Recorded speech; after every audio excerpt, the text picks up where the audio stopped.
আসসালামু আলাইকুম ভূত.কমের সকল শ্রোতাবৃন্দ। আমার নাম আয়েশা। আমার বয়স ৩৫ বছরের আশেপাশেই হবে। আজ আমি আমার জীবনের একটি ভয়াবহ অভিজ্ঞতা আপনাদের সাথে শেয়ার করতে চলেছি। একে নিছক অভিজ্ঞতা বললে আসলে ভুল হবে। এটি আমার জীবনের বাস্তব একটি ঘটনা। এই ঘটনাটি কালো অধ্যায়ের মতো আমার জীবনের বইয়ের পাতায় লিপিবদ্ধ হয়ে আছে।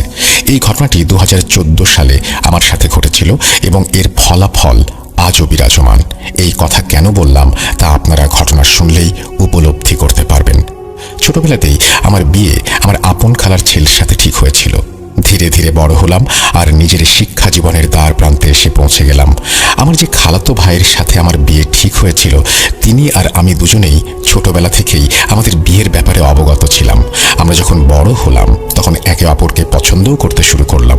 কিন্তু হঠাৎ করেই আমার খালা তার পুরো পরিবার নিয়ে কানাডায় চলে গেলেন। আমি ছোটবেলা থেকেই কোরআন পড়তে বা নামাজ পড়তে খুব একটা আগ্রহী ছিলাম না। এর কারণ আমি জানি না। আমার আব্বু আম্মু আমাকে এই বিষয়টি নিয়ে অনেক বকাঝকা করতেন এবং প্রায় সময়ই আমার সাথে রাগও করতেন। কিন্তু আমি কি করব? অনেক চেষ্টা করেও আমার কোনোভাবেই নামাজ কোরআন এসবে মন বসত না। আমার খালাতো ভাইয়ের নাম ছিল ফিরোজ, যার সাথে আমার বিয়ে ঠিক হয়েছিল। ফিরোজও খালার সাথেই কানাডা চলে গেল। সেখানে যাবার পর আমাদের দেখা সাক্ষাৎ অব্যাহত ছিল। আমরা প্রতিদিন ভিডিও কলে অনেকটা সময় কথা বলতাম। এই অবস্থা প্রায় ২ বছর ধরে চলতে লাগলো। যখন খালা এবং তার পরিবার কানাডাতে স্থায়ী হলেন, তখন আমার খালা আমার মাকে বললেন, এবার ফিরোজ আর আয়েশার বিয়েটা হয়েই যাক। খালার ইচ্ছে ছিল বাংলাদেশে অনেক বড় আয়োজন করে আমাদের বিয়েটা হবে এবং পরে বেশ ধুমধাম করে কানাডাতেও বিয়ের অনুষ্ঠান করবেন। কিন্তু বিয়ের কথা যখন ঠিক হলো, তখন থেকেই আমার মধ্যে অদ্ভুত কিছু ঘটনা ঘটতে শুরু করলো। আমি খেয়াল করতে শুরু করলাম প্রায় প্রতিদিনই আমার ঘুমের মধ্যে বেশ অদ্ভুত অদ্ভুত কিছু স্বপ্ন আসতে শুরু করেছে। আমি সেসব স্বপ্নে আমার হবু স্বামী এবং তার পরিবারের লোকজনকে অথবা আমার নিজের পরিবারের লোকজনকে মৃত অবস্থায় দেখতে পেতাম। এই স্বপ্নগুলো ছিল খুবই ভয়াবহ। শুধু তাই নয়, এই স্বপ্নগুলোতে আমি দেখতাম আমি মৃতের লাশের কাছে দাঁড়িয়ে আছি এবং জোরে জোরে হেসেই চলেছি। আর স্বপ্নে একটা আওয়াজ আসতো বারবার, সেটি ছিল, এই বিয়ে করো না, পরে অনেক আফসোস করবে। আগে শুধু আমার নামাজ আর কোরআন পড়তে সমস্যা হতো, কিন্তু যেদিন থেকে বিয়ের কথা স্থির হলো সেদিন থেকে কোরআন বা আজান শুনলেও সহ্য করতে পারতাম না। যখন আমাদের বাড়ির পাশের মসজিদে আজান হতো, তখন আমি চেষ্টা করতাম অন্য কোনো ঘরে চলে যাবার, যেন আজানের ধ্বনি আমার কানে না পৌঁছায়। মাঝে মাঝে আমি এর জন্য কান বন্ধ করতে কানে আঙুল দিয়েও রাখতাম, যেন এই আওয়াজ আমার কান পর্যন্ত কোনোভাবেই না পৌঁছায়। এছাড়াও যখন আমি আমার ভাই বোন এবং মাকে নামাজ পড়তে দেখতাম, আমার মধ্যে কেমন একটা অস্বস্তি কাজ করত। আমি প্রচণ্ড হিংস্রতা নিয়ে তাদের দিকে তাকিয়ে থাকতাম। তাদেরকে নামাজরত অবস্থায় দেখে আমার প্রচণ্ড রাগ হতো। নাউজুবিল্লাহ। আমি তাদের সাথে কোনো কারণ ছাড়াই ঝগড়া করতে শুরু করে দেই। আমার পরিবারের লোকজনও আমার এই পরিবর্তনগুলো খেয়াল করতে শুরু করেন। তারা ভেবেছিলেন যেহেতু আমার বিয়ের সন্নিকটে এবং আমাকে বাড়ি ছেড়ে অন্য দেশে চলে যেতে হবে, তাই হয়তো বাড়ি ছাড়ার দুঃখ এবং অন্য দেশে চলে যাওয়ার ভয়ে আমি এরকম অস্থির হয়ে আছি। কিন্তু আমি জানি আমার বিষণ্ণতার আসল কারণ বিয়ে বা নিজের ঘর ছাড়া ছিল না। আমার অবস্থা এমন হয়ে গিয়েছিল যে আমি সবসময় সবার সাথে শুধু রাগই দেখাতাম, আর ছোটোখাটো বিষয়ে আমি সবার সাথে কথা কাটাকাটি করতাম। এসবের পরে আবার আফসোসও হতো, কিন্তু যখন আমি এসব করতাম তখন আমার মাথায় আমি যে ভুল করছি সেই চিন্তা একবারের জন্য আসতো না। মাঝে মাঝে এমনও হতো আমি ভাই বোনদের সাথে রাগারাগি করে আবার তা ভুলেও যেতাম। তারা অবাক হয়ে বলতো, এই কিছুক্ষণ আগেই আমি তাদের সাথে চরম খারাপ ব্যবহার করে গেলাম আর এখন অস্বীকার করছি। আসলে আমি কি করছি না করছি সেটা মনেই থাকতো না। স্বপ্নের ব্যাপারটা নিজের মতোই চলছিল। কখনো কখনো একদিনের জন্য স্বপ্ন দেখা বন্ধ থাকতো, কিন্তু তার বাইরে প্রায় প্রতিদিনই আমাকে ওই একই জিনিস বারবার দেখতে হতো। আর সেই স্বপ্নগুলোতে আমি মাঝে মধ্যেই অদ্ভুত শিকল পরা কিছু বিকৃত চেহারার মহিলা, বাচ্চা ও পুরুষকে দেখতে পেতাম। কখনো স্বপ্নে তারা মৃত পশুর রক্ত পান করত, আবার কখনো খুব তৃপ্তি নিয়ে কোনো মৃত মানুষের মাংস খেত। এসব শুনে আপনাদের কেমন লাগছে একবার ভাবুন তো।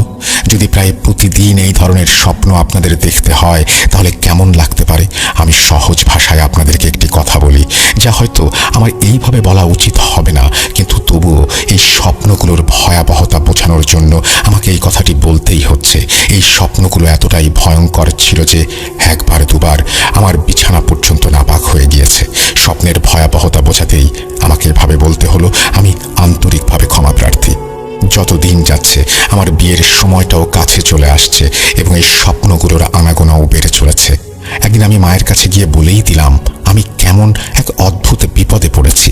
আমি তাকে শুধু আমার স্বপ্নের কথাই বলেছিলাম।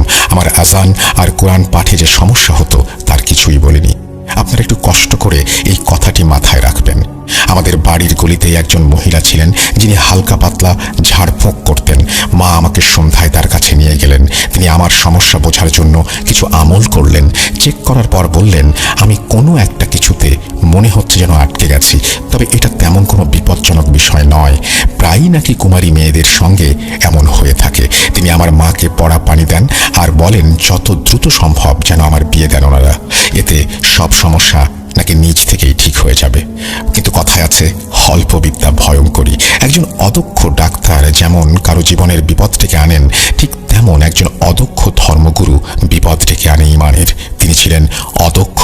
তিনি আমার মাকে বলেছিলেন দ্রুত আমার বিয়ে দিতে, কিন্তু আমার মা যদি এর পেছনের আসল কারণ জানতেন তাহলে তাড়াতাড়ি বিয়ে দেয়া তো দূরের কথা, এর বদলে বিয়ে একেবারে বাতিলই করে দিতে চাইতেন। এর কারণ যেসব বিষয়ে আমরা পরে জানতে পেরেছি সেগুলো আমার জীবন প্রায় ধ্বংসই করে দিয়েছিল। দেখতে দেখতে বিয়ের দিন নিকটে চলে এলো। আমাদের পুরো পরিবারের সবাই বিয়ের অনুষ্ঠানে এসেছিল এবং প্রচুর হইচই করেছিল, আনন্দ করেছিল।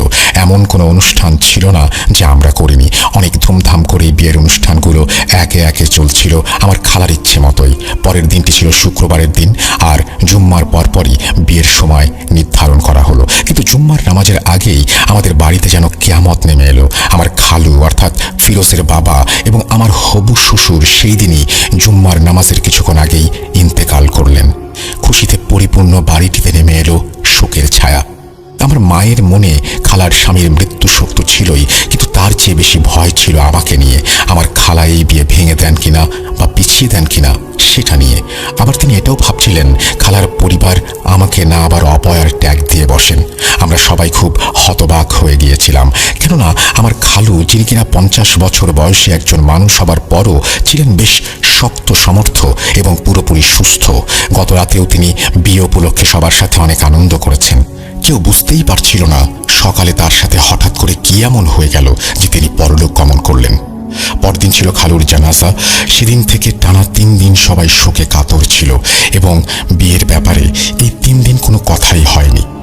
3 দিন পরে খালা মাকে বললেন চলো সাদাসিধেভাবেই বাচ্চা দুটোর বিয়ে করিয়ে ফেলি, তারপর আমরা ক্যানাডাতে ফিরে গিয়ে আয়েশা এবং ফিরোজের বিয়ের অনুষ্ঠান করব বড় করে। খালার মুখ থেকে বিয়ের কথা শুনে আমার মা স্বস্তির নিঃশ্বাস ফেললেন এবং যে বিয়েটা বিশাল আয়োজনের সাথে হওয়ার কথা ছিল সেই বিয়ে মাত্র কয়েকজনের উপস্থিতিতেই সম্পন্ন হয়ে গেল। তারপর খালা আর ফিরোজ ক্যানাডা চলে গেলেন এবং আমি ফিরোজের অপেক্ষায় বসে রইলাম। আমার ক্যানাডার ভিসা আসতে প্রায় 3-4 মাস সময় লেগে গেল। ভিসা চলে আসার পর পরিবারের লোকজন আমাকে এয়ারপোর্টে বিদায় দিতে গেল। ক্যানাডা পৌঁছানোর পর আমি দেখলাম এয়ারপোর্টে ফিরোজের পরিবারের অনেকেই এসেছেন আমাকে নিতে, কিন্তু তাদের মুখ দেখে মনে হচ্ছিল তারা এখনো খালুর শোক থেকে বের হয়ে আসতে পারেননি। অন্যদিকে আমার খালা আর ফিরোজ আমাকে যে সম্মান আর ভালোবাসা দিলেন সেটা হয়তো আমি আমার নিজের পরিবার থেকেও কখনো পাইনি। কিন্তু তারপর যা ঘটল সেটা আমার এবং আমার শ্বশুর বাড়ির লোকজনদের সাথে আমার সম্পর্কের ফাটল ধরাতে শুরু করলো। এমন সব ঘটনা ঘটতে শুরু করলো যা আমাদের দুজনকে একে অপরের প্রতি বিরক্তি ধরিয়ে দিল। একদিন রাতের বেলা আমরা দুজনেই আমাদের ঘরে ঘুমাচ্ছিলাম। হঠাৎ করেই কোনো কিছুর আওয়াজে আমাদের চোখ খুলে গেল। আমরা দুজনেই আওয়াজ শুনে হঠাৎ করে বিছানায় উঠে বসলাম এবং দেখলাম আমাদের ঠিক সামনে রাখা টিভিটি অন হয়ে গেছে এবং তাতে একটি ভয়ঙ্কর সিনেমা চলছে। সেই সিনেমায় একজন মেয়ে হৃদয়ে বিদারক চিৎকার করছে, যা শুনেই আমাদের ঘুম ভাঙে। আমরা দুজনেই অবাক হয়ে একে অপরের দিকে তাকিয়ে রইলাম। তারপর ফিরোজ আমার সাইড টেবিলের দিকে তাকিয়ে দেখলো টিভির রিমোট টেবিলের ওপরে রাখা। সে বলল হয়তো ঘুমন্ত অবস্থায় আমার হাত রিমোটে লেগে টিভি অন হয়ে গেছে। এরপর টিভি অফ করে আমরা আবার ঘুমানোর জন্য শুয়ে পড়লাম। 2 মিনিট পার হলো না, টিভি আবার অন হলো। ফিরোজ কিছুটা বিরক্ত হয়ে টিভির রিমোট দিতে বলল। আমি তাকে রিমোট দিলে সে টিভির সমস্ত ফাংশন রিসেট করে টিভিটা আবার বন্ধ করে দিল। আবার কয়েক সেকেন্ড পরেই টিভি কিভাবে যেন নিজে থেকেই অন হয়ে গেল। ফিরোজ আমাকে বলল মনে হয় টিভির রিমোটটা নষ্ট হয়ে গেছে। সে আমাকে টিভির মেইন সুইচটা অফ করতে বলল। আমি তার কথা মতো উঠে গিয়ে টিভির সুইচ অফ করে প্লাগটা সকেট থেকে খুলে আবার বিছানায় এসে শুলাম। কিন্তু যা হবার ছিল তাই হলো। প্রায় 10 মিনিট পর আবার টিভি অন হয়ে গেল। ফিরোজ এবার অনেকটা বিরক্তির সঙ্গে বলল, আমি তোমাকে কি বলেছিলাম? টিভির প্লাগটা সকেট থেকে বের করে দিতে বলেছিলাম না? তুমি এই কাজটাও করতে পারলে না। কিন্তু আমার পরিষ্কার মনে আছে আমি টিভির প্লাগ সকেট থেকে বের করেছি। আমি তাকে বললাম, আমি তো তোমার সামনেই প্লাগটা সকেট থেকে বের করে দিয়েছিলাম। আমার কথা শুনে সে প্লাগের দিকে ইশারা করে দেখতে বলল। প্লাগ তো লাগানোই আছে। সে আমাকে প্রশ্ন করে বসলো, আমি কখন বের করলাম প্লাগ, যার উত্তর আমার কাছে ছিল না। আমি জানি আমি প্লাগ বের করেছি, কিন্তু সেটা আবার কিভাবে সকেটে লেগে গেল আমি জানি না। আমি তাকে আর কিছু বললাম না। এই রাতের বেলা তার সাথে তর্ক করতে চাচ্ছিলাম না, কারণ শ্বশুর বাড়িতে আমি তখনও ছিলাম নতুন। আমি চুপচাপ উঠে তাকে ডাকলাম এবং বললাম, দেখো, আমি তোমার সামনেই আবার সকেট থেকে প্লাগ বের করে দিচ্ছি, তুমি ভালোভাবে খেয়াল করে দেখো। আমি প্লাগ খুলে দিলাম। আশ্চর্যজনকভাবে এরপর টিভি আর অন হলো না। মানে আমার উপরেই দোষটা এসে পড়ল। যদিও ফিরোজ আমাকে এ ব্যাপারে আর কিছু বলেনি, তবু আমার বেশ খারাপ লাগছিল। ওই সপ্তাহেই আমার শাশুড়ি আমাকে আর ফিরোজকে ঘুরতে পাঠিয়ে দিলেন। আমরা দুজন মিলে খুব মজাও করেছি সেই দিনগুলোতে। কিন্তু ওই সময়ের মধ্যেই এমন কিছু ঘটনা ঘটে চলেছিল যার মাধ্যমে আমাকে আমার শ্বশুর বাড়ির লোকজনের সামনে ছোট করা হচ্ছিল। ছোট ছোট কিছু ঘটনা আপনাদের বলি। যেমন ফিরোজ আমাকে পানি আনতে বলতো, আমি তার কথা মতো পানি নিয়ে টেবিলে রেখে আসতাম। কিছুক্ষণ পর সে আমাকে আবার পানি নিয়ে আসার জন্য ডাকতো। যখন আমি তার কথা শুনে দেখতে যেতাম, তখন দেখতাম টেবিল থেকে পানি গায়েব হয়ে গেছে। মানে গ্লাসটা তো টেবিলেই ছিল, কিন্তু তার ভেতর পানি ছিল না। প্রথমে মনে হয়েছিল হয়তো তারা আমার সঙ্গে মজা করছে, কিন্তু ফিরোজ অনেক সোজা সাপটা আর ভালো মানুষ। সে আমার সঙ্গে কখনোই এ ধরনের বাচ্চাদের মতো মজা করতে পারে বলে আমার মনে হয়নি। আর তাদের আচরণ দেখেও মনে হচ্ছিল তারা মজা করছে না। আমি মাঝে মাঝে রাতে ছাদে বসে কফি খেতাম। ফিরোজ যখনই অফিস থেকে ফিরত, তার কাছে বাড়ির একটা স্পেয়ার চাবি থাকতো। প্রায়ই এমন হতো সে আমাদের ঘরে চলে আসতো এবং আমি আর খালা জানতেও পারতাম না সে এসেছে। এক রাতে আমি ছাদে বসে কফি খেয়ে নিজের ঘরে এলাম। এসে দেখি ঘরটা ভেতর থেকে লক। আমি দরজায় টোকা দিলাম। ভাবলাম হয়তো ফিরোজ কাপড় বদলাচ্ছে। আমি ফিরোজের জন্য কফি আনার কথা ভেবে রান্নাঘরের দিকে ঘুরতে যাব। সাথে সাথেই আমার মনে পড়ে ঘরের ভেতর খাবারের প্লেট রাখা আছে। সেই প্লেট নেয়ার জন্য আমি অপেক্ষা করার কথা ভেবে রুমের দিকে ফিরে আসতেই দেখি রুমের দরজা খোলা। হঠাৎ পেছন থেকে ফিরোজের ডাক শুনে চমকে যাই আর ভয়ে চিৎকার করে তাকিয়ে দেখি সে রান্নাঘরের দিক থেকে আসছে এবং তার হাতে কফির কাপ। আমার চিৎকার শুনে তার হাত থেকে কফির কাপ পড়ে গেল। সে তখন আমার দিকে বিরক্তি নিয়ে তাকিয়েছিল। তারপর হঠাৎ করে সে যেন কোথায় চলে যেতে লাগলো। আমি তার পেছন পেছন দৌড়ালাম। সে ঘর থেকে বের হয়ে রাস্তার পাশে দাঁড়িয়েছিল। আমি সবকিছু ঠিক আছে কিনা দেখতে গেলাম, কিন্তু তার মুখ থেকে কোনো শব্দ বের হলো না। কিছুক্ষণ পর সে বলতে শুরু করলো, কি হয়েছে তোমার? আমি তো তোমাকে আগেই বলে গিয়েছিলাম আমি কফি আনতে যাচ্ছি। তুমি তো বিছানায় শুয়েছিলে। তাহলে আমি কফির কাপ নিয়ে এলে তোমার তো চমকে যাবার কি ছিল? তুমি এত জোরে চিৎকার করলে কেন? আর তুমি দরজার বাইরেই বা কার জন্য অপেক্ষা করছিলে? আমি তার কথা শুনে অবাক হয়ে তার মুখের দিকে তাকিয়ে রইলাম। এ কেমন কথা বলছে সে? আমি কিছুই বুঝতে পারলাম না। সে তো রুমের ভেতরে দরজা লক করে রেখেছিল, তাই আমি কোনোভাবেই আশা করিনি সে আমার পেছন দিক থেকে আসবে। তাই আমি তার আওয়াজ শুনে ভয় পেয়ে যাই। কিন্তু কফি তার হাতে দেখে মনে হলো হয়তো খালা তাকে কফি বানিয়ে দিয়েছেন। আর আমি তো রুমে ছিলামই না, আমি তো ছাদে ছিলাম। তাহলে রুমে সে কাকে শুয়ে থাকতে দেখলো? আমরা দুজনেই খালার কাছে গিয়ে এই পুরো ঘটনা বললাম। খালা চিন্তিত হয়ে গেলেন। তিনি আমাদেরকে শান্ত করার জন্য বললেন, তোমরা হয়তো ভুল কিছু ভাবছো। এসব নিয়ে ভেবো না, নিজের রুমে চলে যাও। কিছু লাগলে আমাকে বলবে, আমি নিজে গিয়ে তোমাদেরকে তা দিয়ে আসবো। এসব ছোটখাটো ব্যাপার নিয়ে বেশি ভেবো না তো। আমরা দুজনেই অবাক হয়ে আমাদের ঘরে চলে গেলাম। পরের দিন রাতের কথা, রাত 3টায় আমার চোখ খুলল। আমি উঠে ওয়াশরুমে গেলাম। আমার চোখ কেন জানি না বেশ ব্যথা করছিল। আমি চোখে পানি দিতে গেলাম। যখন আমি ওয়াশরুম থেকে বের হয়ে আসলাম এবং আয়নার দিকে তাকালাম, তখন দেখলাম আমার পেছনে আমারই মতো দেখতে একটা মেয়ে দাঁড়িয়ে আছে। আপনারা একটু কল্পনা করে দেখুন, আমার পেছনে আমার মতন কেউ একজন দাঁড়িয়ে আছে। কেমন লাগবে এরকম কিছু ঘটলে আপনাদের সাথে? আমি সেদিন চিৎকার করে সেখানে অজ্ঞান হয়ে পড়ে গেলাম, কারণ এই অবস্থা নেয়ার মতো শক্তি আমার ছিল না। আমি জানি না আমি কয় ঘন্টা অচেতন ছিলাম। আমার জ্ঞান ফিরে আসলে দেখলাম আমার পাশে আমার খালা আর ফিরোজ দাঁড়িয়ে আছে। তারা আমাকে জিজ্ঞেস করতে লাগলো আমার কি হয়েছে। আমি নাকি বাথরুমে অজ্ঞান হয়ে পড়েছিলাম। আমি তাদের কথা বুঝতে পারছিলাম। আমি সম্ভবত বাথরুমে পা পিছলে পড়ে গিয়েছিলাম, কিন্তু আমি তো রুমে এসেছিলাম, যা আমার পরিষ্কার মনে আছে। আর আমি অজ্ঞান হয়েছিলাম আমাদের রুমেই। আমি কিছুটা স্বাভাবিক হয়ে এই ভয়ঙ্কর ঘটনার কথা তাদেরকে বললাম। আমি বুঝতে পারলাম সেদিন রাতে ফিরোজ কাউকে যে বিছানায় শুয়ে থাকার কথা বলেছিল সেটা মিথ্যে নয়। আমি নিজেও তাকে সচক্ষে দেখেছি। সবকিছু এভাবেই চলতে লাগলো। আমরা যে বাড়িতে থাকতাম সেটি ছিল একটা ভাড়া বাসা। কাকতালীয়ভাবে বাড়ির মালিকের স্ত্রী বাংলাদেশী ছিলেন। তারা কানাডাতে অনেক দিন যাবত আছেন। তাদের এখানে অনেকগুলো বাড়ি ছিল যেগুলো তারা ভাড়া দিয়ে রেখেছিলেন। সেই বাড়ির মালিক চাচা চাচি খুবই ভালো প্রকৃতির মানুষ ছিলেন। চাচি তো প্রায় সময়ই খালার সাথে দেখা করতে আসতেন। একদিন চাচি আমাদের বাসায় এলেন এবং আমাদের সাথে তার দেখা হলো। আমার সাথে দেখা করে তিনি খুব খুশি হলেন। এর কারণ তাদের নিজেদের কোনো সন্তান ছিল না। তাই তিনি আমাকে বললেন, আমি তোমাকে আজ থেকে আমার মেয়ে করে নিলাম। তিনি আমাকে সালাম দিলেন এবং যাবার আগে তিনি আমার হাতে $500 একটি নোট ধরিয়ে দিলেন। সেটা দেখে আমি অনেক বেশি অবাক হলাম, কারণ তখনকার সময়ে $500 অনেক টাকা। আমি তাকে অনেক মানা করার চেষ্টা করলাম, কিন্তু তিনি বললেন, মেয়ে কি কখনো মাকে মানা করে? আমি আর এই কথার পর কিছুই বলতে পারলাম না। সেদিন থেকে তাদের সাথে আমার খুব ভালো একটি সম্পর্ক তৈরি হয়ে গিয়েছিল। কিছুদিন পর তিনি আবার বাসায় এলেন, আর এই কয়েকদিন আমাদের সাথে যা যা ঘটেছে তা খালা তাকে জানালেন। খালার কথা শুনে চাচি খুব চিন্তিত হয়ে পড়লেন এবং বললেন, আমি দেখি এই সমস্যার সমাধান করতে পারি কিনা। এক রাতে যখন আমরা স্বামী স্ত্রী ঘুমাচ্ছিলাম, তখন আমাদের জানালার পেছনের মাঠে ক্রিকেট খেলা চলছিল। হঠাৎ কোনো একটি আওয়াজে আমার চোখ খুলে গেল। মনে হলো যেন জানালার বাইরে কোনো একটা মেয়ে গান গাইছে। আমি আমার স্বামীকে ডাকলাম এবং বললাম, শোনো তো, দেখো তো বাইরে কোনো আওয়াজ হচ্ছে। তারপর আমরা দুজন মিলে খুব মনোযোগ দিয়ে সেই আওয়াজ শুনতে লাগলাম। আওয়াজের তীব্রতা ধীরে ধীরে বাড়ছিল। আওয়াজটা একটা যুবতী মেয়ের মনে হচ্ছিল সে খুব আনন্দে গুনগুন করছে।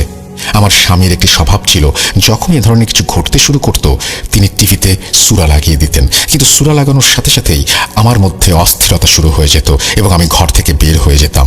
মাঝে মাঝে নিজেকে দোষারোপ করতাম এই ভেবে যে আল্লাহর কালাম থেকেও কি মানুষ কষ্ট পেতে পারে। কিন্তু ভাই, আমার কষ্ট হতো। আর যখন কষ্ট হতো মনে হতো কেউ আমার শরীরে ড্রিল মেশিন চালিয়ে দিয়েছে। সেদিনও আমার স্বামী ফিরোজ সূরা চালিয়ে দিল। আর আজব ব্যাপার হচ্ছে, সূরা চালানোর কিছুক্ষণের মধ্যেই গানের আওয়াজ থেমে গেল। পরের দিন দুপুরে চাচি আবার এলেন। তিনি জানালেন, পরিচিত এক পীর সাহেবকে তিনি ফোন করেছেন। বাসায় এসে তিনি আমাকে সেই পীর সাহেবের সাথে ফোনে কথাও বলিয়ে দিলেন। পীর সাহেব আমাকে বললেন, মা, তুমি বিয়েটা করে খুব বড় ভুল করেছ। তোমার সঙ্গে তোমার জন্মের সময় থেকেই শয়তান এবং জিনদের একটি গোত্র জুড়ে আছে। আমি এখনো আমার শিক্ষা থেকে এই ব্যাপারটা কিছুতেই বুঝতে পারছি না, এদের তোমার পেছনে থাকার আসল কারণটা কি। আর এদের জন্যই তোমার আজান আর কোরআন শুনতে কষ্ট হয়। প্রথমে আমি ভেবেছিলাম এই পীর সাহেব হয়তো টাকার ধান্দা করার জন্য আমার পেছনে শয়তানি কিছু আছে বলে গল্প বানাচ্ছেন। কিন্তু যে সময় উনি আমাকে বললেন আমার কোরআন শুনতে এবং আজান শুনতে সমস্যা হয়, তখন আমার চোখে পানি চলে এলো। কারণ এই কথা আমি আজ অবধি নিজের মায়ের সাথেও শেয়ার করিনি। তাহলে পীর সাহেব কিভাবে জানলেন? আমি বুঝতে পারলাম আমার ওনার প্রতি যে ধারণা ছিল তার সম্পূর্ণ ভুল। আমি ওনাকে জিজ্ঞেস করলাম, এর সমাধান কি? তখন উনি বললেন, উনি চেষ্টা করবেন কিন্তু ওয়াদা করতে পারছেন না। 2-4টা জিন হলে মানুষ কষ্ট হলেও মেনে নিতে পারে, কিন্তু এখানে তো হাজার হাজার জিন আমার পেছনে লেগে আছে, আর তাদের নিয়ন্ত্রণ করা খুবই কঠিন। পীর সাহেব বললেন তিনি জানার চেষ্টা করবেন শেষ পর্যন্ত আমার কপালে কি আছে, আর এদের আমার সাথে থাকার কারণ কি। আমি থেকে থেকে কান্না করতে শুরু করলাম। তখন বাড়িওয়ালি চাচি আমাকে সান্ত্বনা দিলেন এবং বললেন, ইনশাল্লাহ কোনো না কোনো রাস্তা বের হবে। কিন্তু আমি অনুভব করছিলাম যখন থেকে খালা এবং ফিরোজ আমার সাথে জিন আছে এ ব্যাপারে জানতে পারলেন, তখন থেকে আমার প্রতি তাদের দৃষ্টিভঙ্গি বদলে গেল। তারা ঠিকমতো আমার সাথে কথা বলতেন না। এর কিছুদিন পর পীর সাহেব আবার আমার চিকিৎসা শুরু করলেন। আমাদের ঘরের অবস্থা হুট করেই আরও খারাপ হয়ে গেল। প্রথমে আমার খালা দাঁড়িয়ে দাঁড়িয়ে সিঁড়ি থেকে পড়ে গেলেন এবং তার হাঁটু ভেঙে গেল। তার ভাষ্যমতে তাকে কেউ খুব জোরে ধাক্কা দিয়েছিল, যার ফলে তিনি সিঁড়ি থেকে পড়ে যান। তারপর সেই ঘটনাটি ঘটল যা আমাদের সম্পর্কের মধ্যে দীর্ঘ ফাটল ধরিয়ে দিল। ফিরোজের একটা ভয়ঙ্কর অ্যাক্সিডেন্ট হয়ে গেল। অ্যাক্সিডেন্টের সময় তার সাথে তার বন্ধুও ছিল। এটা ছিল খুবই মারাত্মক একটি অ্যাক্সিডেন্ট। তাদের পুরো গাড়ি ভেঙে চুরে গিয়েছিল, কিন্তু আল্লাহর রহমতে তারা দুজনেই বেঁচে গিয়েছিল। তারা দুজনেই অজ্ঞান হয়ে গিয়েছিল, কিন্তু আল্লাহর রহমতে তাদের কারোরই কোনো গুরুতর আঘাত লাগেনি। তাদেরকে দ্রুত হাসপাতালে নেওয়া হয়। যখন তাদের জ্ঞান ফিরল, আমি খেয়াল করলাম ফিরোজ একদমই ভেঙে পড়েছে। গাড়ির স্টিয়ারিং ঘুরে গিয়ে তার হাতে আঘাত করেছিল। তার হাতের অবস্থা তেমন ভালো ছিল না। সে ভাবছিল যদি সে আমাকে তালাক দেয় তাহলে হয়তো সবকিছু ঠিকঠাক হয়ে যাবে। এমনিতেই সে আগে আমার জন্য নিজের বাবাকে হারিয়েছে, এটাই তাদের ধারণা। বাবার মৃত্যুর জন্য ফিরোজ আমাকে দায়ী করলো। ছেলের অ্যাক্সিডেন্টের পর থেকে খালাও একদম চুপ হয়ে গেলেন। তিনি মাকে ফোন করে বললেন, বোন, তোমার মেয়েকে ফিরিয়ে নাও। আমরা ওকে আমাদের জীবনে চাই না। আমি কিছুদিনের মধ্যেই তালাকনামা পাঠিয়ে দিচ্ছি। আমাদের তোমার মেয়ের সাথে থাকা সম্ভব না। খালা যখন আম্মুর সাথে ফোনে এই কথাগুলি বলছিলেন তখন পেছনে বাড়িওয়ালি চাচি ও চাচা দাঁড়িয়েছিলেন। যখন তারা এসব শুনলেন তখন তারা আমাকে নিজেদের বাড়িতে নিয়ে গেলেন। চাচা এবং চাচি আমাকে বোঝালেন এই মুহূর্তে তারা সবাই অনেক শোকের মধ্যে ডুবে আছে। আমি কয়েকটা দিন যেন তাদের সঙ্গেই থাকি। আল্লাহ কোনো না কোনো রাস্তা তৈরি করে দেবেন ইনশাআল্লাহ। চাচি আবার সেই পীর সাহেবের সাথে যোগাযোগ করলেন। পীর সাহেব বললেন তিনি অনেক চেষ্টা করছেন, কিন্তু এতগুলো জিনকে আমার কাছ থেকে সরাতে পারবেন কিনা তা তিনি জানেন না। তাদের হারাতে পারবেন কিনা তাও তিনি জানেন না, কারণ তাদের সংখ্যা অনেক। তবে তাদের সাথে কথা বলার পর তিনি জানতে পেরেছেন এই জিনেরা কোথাও আমার বিয়ে হতে দেবে না। শুধু এই সম্পর্কই নয়, তারা আসলে চায় না আমার কখনো বিয়ে হোক। চাচি তার পীর সাহেবকে এর পেছনের কারণ জিজ্ঞেস করলেন। আমার বিয়েতে জিনদের কি সমস্যা তা জানতে চাইলেন। তখন পীর সাহেব বললেন আমি জানি না। তিনি তাদেরকে এই প্রশ্নটা করেননি এমন না, কিন্তু তারা এর উত্তর দেয়নি। যতটুকু কথা পীর সাহেবকে বলেছে তিনি সেটাই আমাদের জানাচ্ছেন। এর বেশি কিছুই তিনি জানেন না। যতক্ষণ পর্যন্ত বিয়ে না করি ততক্ষণ আমি ভালো থাকবো, অন্যথায় না। চাচা চাচি বললেন আমি যেন এখন আর কিছুদিন তাদের বাড়িতেই থাকি। 1 মাস থাকার পর আমি চাচা চাচিকে বললাম আমি বাংলাদেশে ফিরে যেতে চাই। তখন চাচা বললেন তুমি চিন্তা করো না, আমি ফিরোজের কান ধরে বলবো সে যেন তোমাকে এসে নিয়ে যায়। আসলে বাড়িওয়ালার চাচা জিন ঘটিত ব্যাপারগুলো নিয়ে তেমন বিশ্বাসী ছিলেন না, তাই তিনি মনে করেছিলেন আমাদের মাঝে হয়তো কোনো ভুল বোঝাবুঝির সৃষ্টি হয়েছে। মাঝখানে একটু মধ্যস্থতা করলেই সব ঠিক হয়ে যাবে। চাচা পরদিন ফিরোজকে নিজের অফিসে ডেকে বললেন ফিরোজ, তুমি তোমার স্ত্রীকে নিয়ে যাও এবং পুরুষ মানুষের মতো আচরণ করো। খারাপ সময় স্ত্রীর সাথে এভাবে ছাড়াছাড়ি করাটা মোটেও ভালো দেখায় না। চাচা কানাডাতে বেশ প্রভাবশালী ব্যক্তি ছিলেন, তাই ফিরোজ আর তাকে না করতে পারলেন না। ফিরোজ বলল সে তার মায়ের সাথে আলোচনা করে চাচাকে জানাবে, কিন্তু আমার বিবাহিত জীবন ঠিক করতে গিয়ে চাচার বড় ক্ষতি হয়ে গেল। তাদের অনেকগুলো পশুর খামার ছিল। পরের দিন থেকেই তাদের খামারের সব পশুগুলো কোনো কারণ ছাড়াই একে একে মারা যেতে শুরু করলো। প্রায় প্রতিদিনই 2-3টা করে গরু মারা যাচ্ছিল। চাচা এই হঠাৎ বিপত্তিতে খুবই ভেঙে পড়লেন। তিনি চাচিকে বললেন তিনি কিছুতেই বুঝতে পারছেন না কেন প্রতিদিন অকারণেই পশুগুলো মারা যাচ্ছে। তাদের মারা যাওয়ার কোনো কারণই খুঁজে পাওয়া যাচ্ছিল না। এরপর চাচা এবং চাচি পীর সাহেবের সাথে আবার যোগাযোগ করলেন। তিনি নিজ থেকেই বললেন আমার বিবাহিত জীবন ঠিক করার ব্যাপারে যে ব্যক্তি কোনো সাহায্য সহযোগিতা করবে তার বড় ধরনের ক্ষতি নিশ্চিত। এরপর আমার ডিভোর্স হয় ফিরোজের সাথে। আমি চাচা চাচির সহযোগিতায় কানাডাতে স্থায়ী হয়ে গিয়েছিলাম। দেশে ফেরার বদলে আমি সেখানেই নিজের পায়ে দাঁড়ানোর সিদ্ধান্ত নিলাম। চাচা এবং চাচি মানা করলেও আমি সেখানেই একটি ফ্ল্যাট ভাড়া নিলাম। সেখানে আমি অনেক ধরনের কাজ করেছি, কখনো সুপার শপে, আবার কখনো রেস্টুরেন্টে। এর পাশাপাশি আমি উচ্চশিক্ষার জন্য পড়াশোনাও করেছি। এই ঘটনার প্রায় 11 বছর পার হয়ে গেছে। আমি আজও কানাডাতেই আছি এবং একটি স্থানীয় স্কুলে শিক্ষিকা হিসেবে নিযুক্ত আছি। বাংলাদেশেও আমার আর যাওয়া হয়নি। আত্মীয় এবং ভাই বোনেরা তাদের পরিবার নিয়ে ব্যস্ত, তাই আর দেশে ফিরে যাওয়ার ব্যাপারে ভাবি না। বাবা মায়ের ইন্তেকালের সময় শেষবার দেশে গিয়েছিলাম, এরপর দেশে যাওয়া হয়নি। এখন আমার পরিবার বলতে শুধু সেই চাচা এবং চাচি। যখনই নিজের কারোর সাথে দেখা করতে মন চায় তখনই সেখানে চলে যাই।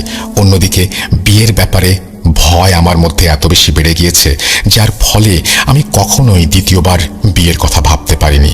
এই ছিল আমার জীবনে ঘটে যাওয়ার সত্য ঘটনা। সবার জীবনের ঘটনা মীমাংসিত হবে তা জরুরি নয়। আমার মতো কিছু কিছু মানুষের জীবনের ঘটনা অমীমাংসিতই থেকে যায়। এই বলে আয়েশা আপু তার ঘটনাটি শেষ করেন। কেমন লাগলো আজকের ঘটনাটি? আশা করছি ভালো লেগেছে। যদি আপনাদের কাছে ভালো লাগে তাহলে আমার ঘটনা উপস্থাপন করা সার্থক হবে। ফিরে আসবো নতুন কোনো ঘটনা নিয়ে, নতুন কোনো এপিসোডে। ততদিন পর্যন্ত সবাই ভালো থাকুন, সুস্থ থাকুন। আসসালামু আলাইকুম। এই বলে সিফাত আলম তার ঘটনা শেষ করেছেন। থ্যাংক ইউ সো মাচ সিফাত আলম, চমৎকার এই ঘটনাটি আমাদের সাথে শেয়ার করার জন্য। যারা কানাডায় প্রবাসী তারা অনেকেই হয়তো এই ঘটনাটি শুনে অনেক ইন্টারেস্টেড হবেন এবং খুঁজে বের করতে চেষ্টা করবেন যে কোন জায়গায় থাকেন বা এরকম সব কিছু।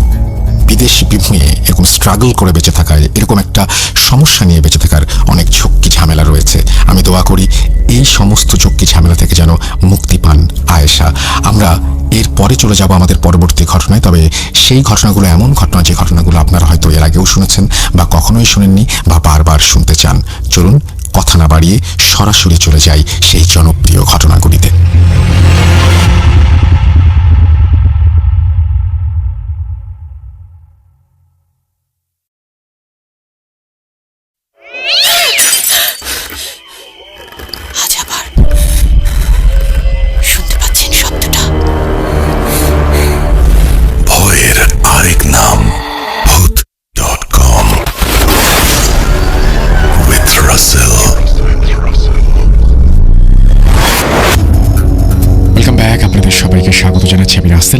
করছি আপনারা সবাই ভালো আছেন এবং ভালোর দলে আছেন।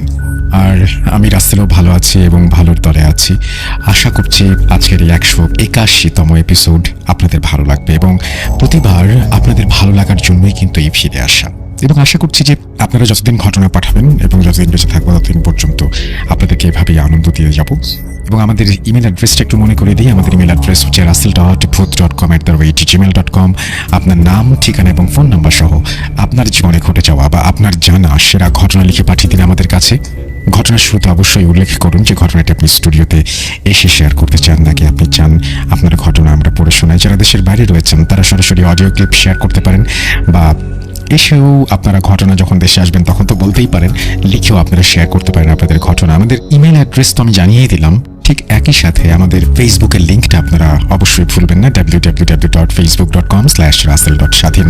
প্রতি শুক্রবার আপনাদের কাছে আমরা ফিরে আসি শুধুমাত্র স্বাধীন মিউজিক অ্যাপে নতুন নতুন ঘটনা নিয়ে, এবং আশা করছি যে আমাদের ঘটনাগুলো আপনাদের যথেষ্ট আনন্দ দেয়। কথা না বাড়িয়ে আজকে আসলে কোনো ধরনের কোনো কথা বাড়ানোরও কিছু নেই, কারণ আজকে সামনে ঈদ নেই, কোনো স্পেশাল এপিসোড না। তারপরেও প্রাণপণ চেষ্টা করেছি আজকের এপিসোডটাকে দারুণ একটা এপিসোডে পরিণত করতে। আর সেই জন্যই আমাদের সঙ্গে আজকে উপস্থিত, মানে আমি বলবো যে অডিও ক্লিপ নিয়ে হাজির হয়েছেন আফনান ভাই। এবং আফনান ভাই আমাদের সঙ্গে আজকে একটা লম্বা স্টোরি শেয়ার করবেন এবং তিনি আশা করছেন যে আজকে তার এই স্টোরিটা নাকি সবার ভালো লাগবে। এবং আফনান ভাইয়ের এত বড় স্টোরি আমি লাস্ট কবে পেয়েছি আমার মনে পড়ে না। এটা আসলে অনেক বড় একটা স্টোরি এবং আমি আশা করব যে এই বড় স্টোরিটা শোনার জন্য আপনারা ধৈর্য নিয়েই অনেকক্ষণ পর্যন্ত ওয়েট করবেন, যাতে আমরা সবাই মিলে একটা চমৎকার এপিসোড আপনাদের সবাইকে উপহার দিতে পারি। আমরা চলে যাব আমাদের প্রথম ঘটনায় এবং আশা করছি যে যেভাবে লেখা আছে সেভাবে আমি পড়ে যাচ্ছি এবং আপনারা সবাই এনজয় করবেন। আসসালামু আলাইকুম রাসেল ভাই, আশা করি ভালো আছেন। দয়া করে পরিচয় গোপন রাখবেন। আমার নাম আমি ক্লাস 12-এ পড়ি। আমার ঠিকানা দিনাজপুর জেলার নবাবগঞ্জ থানার মতিহার নামক গ্রামে। তারপর তিনি তার মোবাইল নাম্বার শেয়ার করেছেন এবং তারপরে বলেছেন ঘটনাতে আসা যাক। ঘটনাটি ঘটে আমার মামাতো বোনের সাথে আজ থেকে 12 বছর আগে। আমার আম্মুরা 2 বোন 3 ভাই। আমার খালার বাড়ি নবাবগঞ্জ থানার কোনো এক গ্রামে। প্রথমে খালার বাড়ির বর্ণনা করা যাক। আমার খালার বাড়ির ঠিক সামনে বিশাল এক স্কুল মাঠ। মাঠের পাশ দিয়েই বয়ে গেছে এক নদী। আমি নদীর নামটা জানি না। তার পাশেই গ্রামে ঢোকার রাস্তা। রাস্তার পাশে রয়েছে বিশাল 2টি তাল গাছ। আমার খালার বাড়ির সাথেই ছিল পারিবারিক কবরস্থান। ছোটবেলা থেকেই আমার মামাতো বোন আমাদের বাসাতেই থাকতো। একদিন আমার মামাতো বোন সহ আমার পরিবারের সবাই আমরা গেলাম সেই খালার বাড়িতে। আমরা 2 দিন খালার বাড়িতে থাকবো, তারপরে চলে আসবো। আমাদের বাসায় আসার পর আপুর মধ্যে কিছু পরিবর্তন দেখা যায়। বলে রাখা ভালো, আমি খুব মিষ্টি পছন্দ করি, তাই আমাদের বাসাতে সবসময় মিষ্টি থাকতো। বাসাতে আসার পর দিন আমি ফ্রিজ থেকে মিষ্টি খাওয়ার জন্য প্যাকেট খুলে দেখি মিষ্টির বাক্স ফাঁকা। আমি ছোট হওয়ার ফলে চিল্লাচিল্লি শুরু করে দেই। তখন আমার মামাতো বোন বলে ওঠে, মিষ্টি তো খেয়েছি, তোমাকে তো খেয়ে ফেলেনি। অবাক করার বিষয় হলো আপু আমাকে কখনো তুমি করে ডাকে না, আর আপু একদমই মিষ্টি পছন্দ করে না, আর ওই মেয়ে পুরো বাক্সের মিষ্টি খেয়ে ফেলেছে। এইটা ঘটনার প্রথম দিন।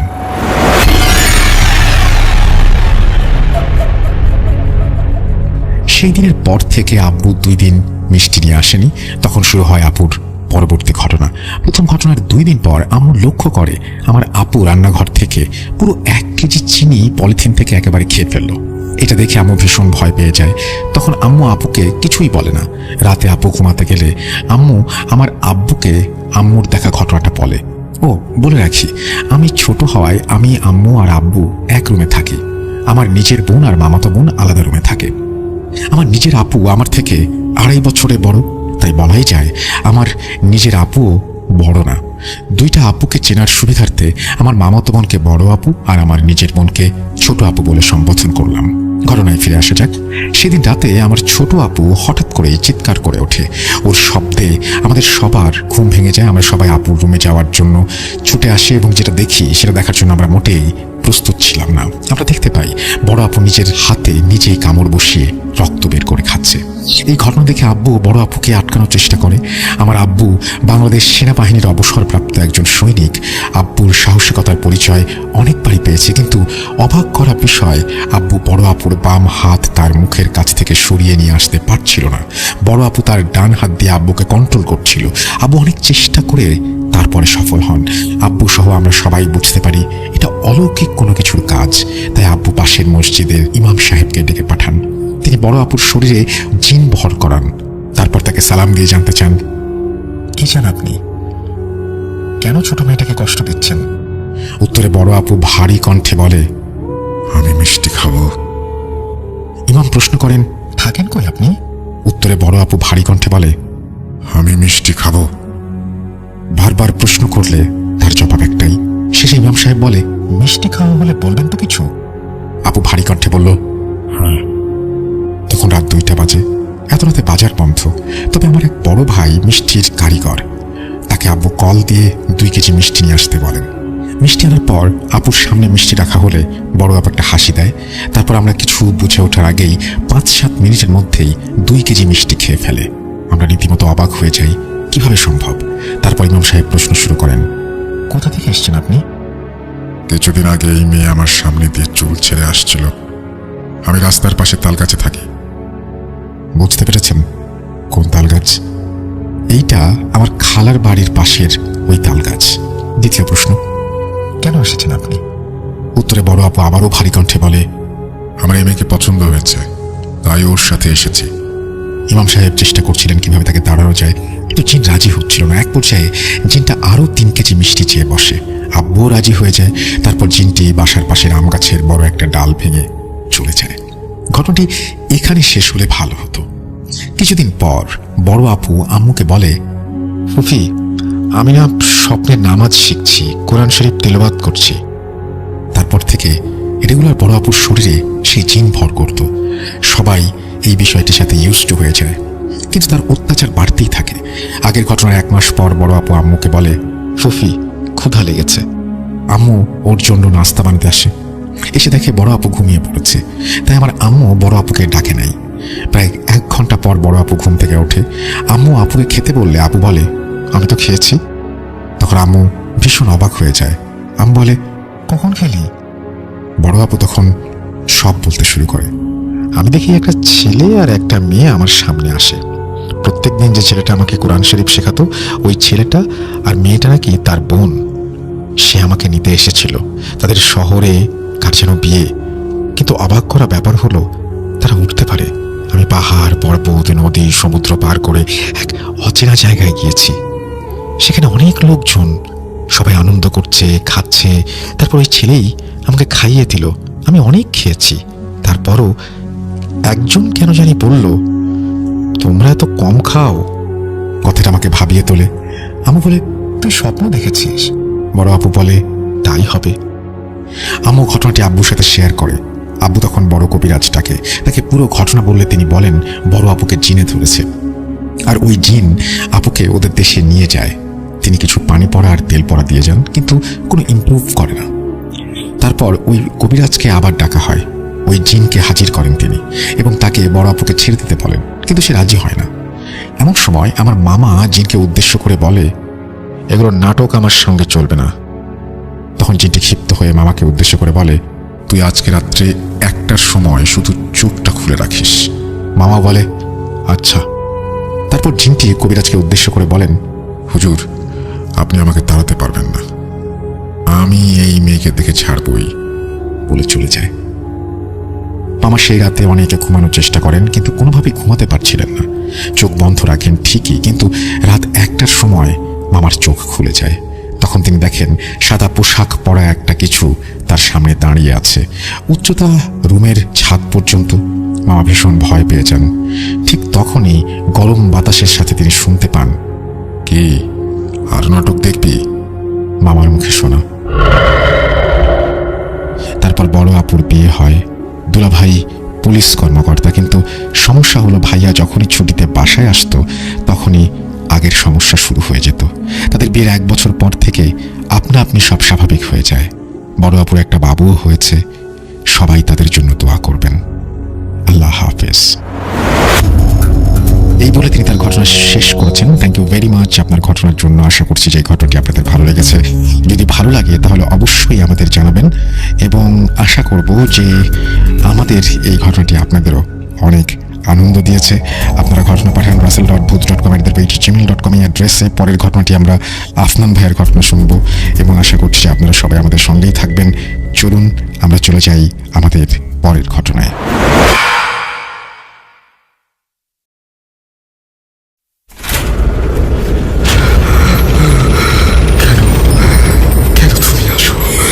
আমি শুধু তোমার সাথেই থাকতে চাই।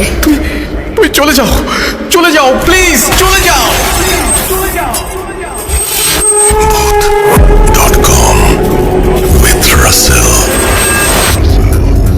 Welcome back. আপনাদের সবাইকে স্বাগত জানাচ্ছি। আমি রাসেল। আশা করছি আপনারা সবাই ভালো আছেন এবং ভালোর দলে আছেন, আর আমিও ভালো আছি এবং ভালোর দলে আছি। আর আমি আশা করব যে অনেকটা ঘটনা আমরা শুনলাম, অনেকটা লম্বা সময় ধরে আমরা ঘটনা শুনছি, এবং আমি আশা করব যে আপনাদের সবার ভালো লাগছে বলে আপনারা এখনো পর্যন্ত আমাদের সঙ্গে আছেন। আমি কথা বেশি বাড়াতে চাই না, আমি শুধু বলতে চাই যে এই যে ঘটনা পাঠাচ্ছেন, এই ঘটনা পাঠানোর ধারাটা যেন অব্যাহত থাকে, তাহলেই আমাদের সামনের দিকে এগিয়ে যাওয়া সম্ভব হবে। আমি কোনো সময় না নিয়ে পরবর্তী ঘটনায় যাব এবং আশা করছি এই ঘটনাটি আপনাদের ভালো লাগবে। একটা ইমেল পড়ে শোনাচ্ছি। আমি আশিক লিখছি নাটোর থেকে। ঘটনাটি আমার এক পরিচিত আপুর। উনি নাম প্রকাশে অনিচ্ছুক, তাই ছদ্মনাম ব্যবহার করছি।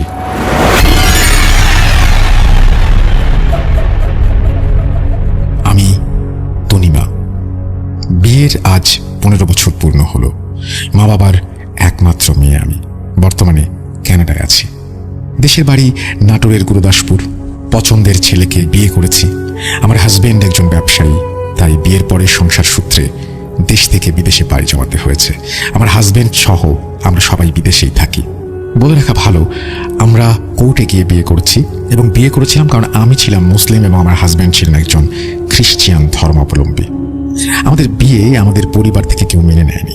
মা বাবাকে অনেক বোঝানোর চেষ্টা করেছি, তবে তারা আমাকে বোঝেনি। কোনো এক রাতে আমি ঘুমিয়ে আছি, বাসায় কেউ নেই। আমার শাশুড়ির কোনো এক কলিগের বার্থডে পার্টিতে গেছে সবাই।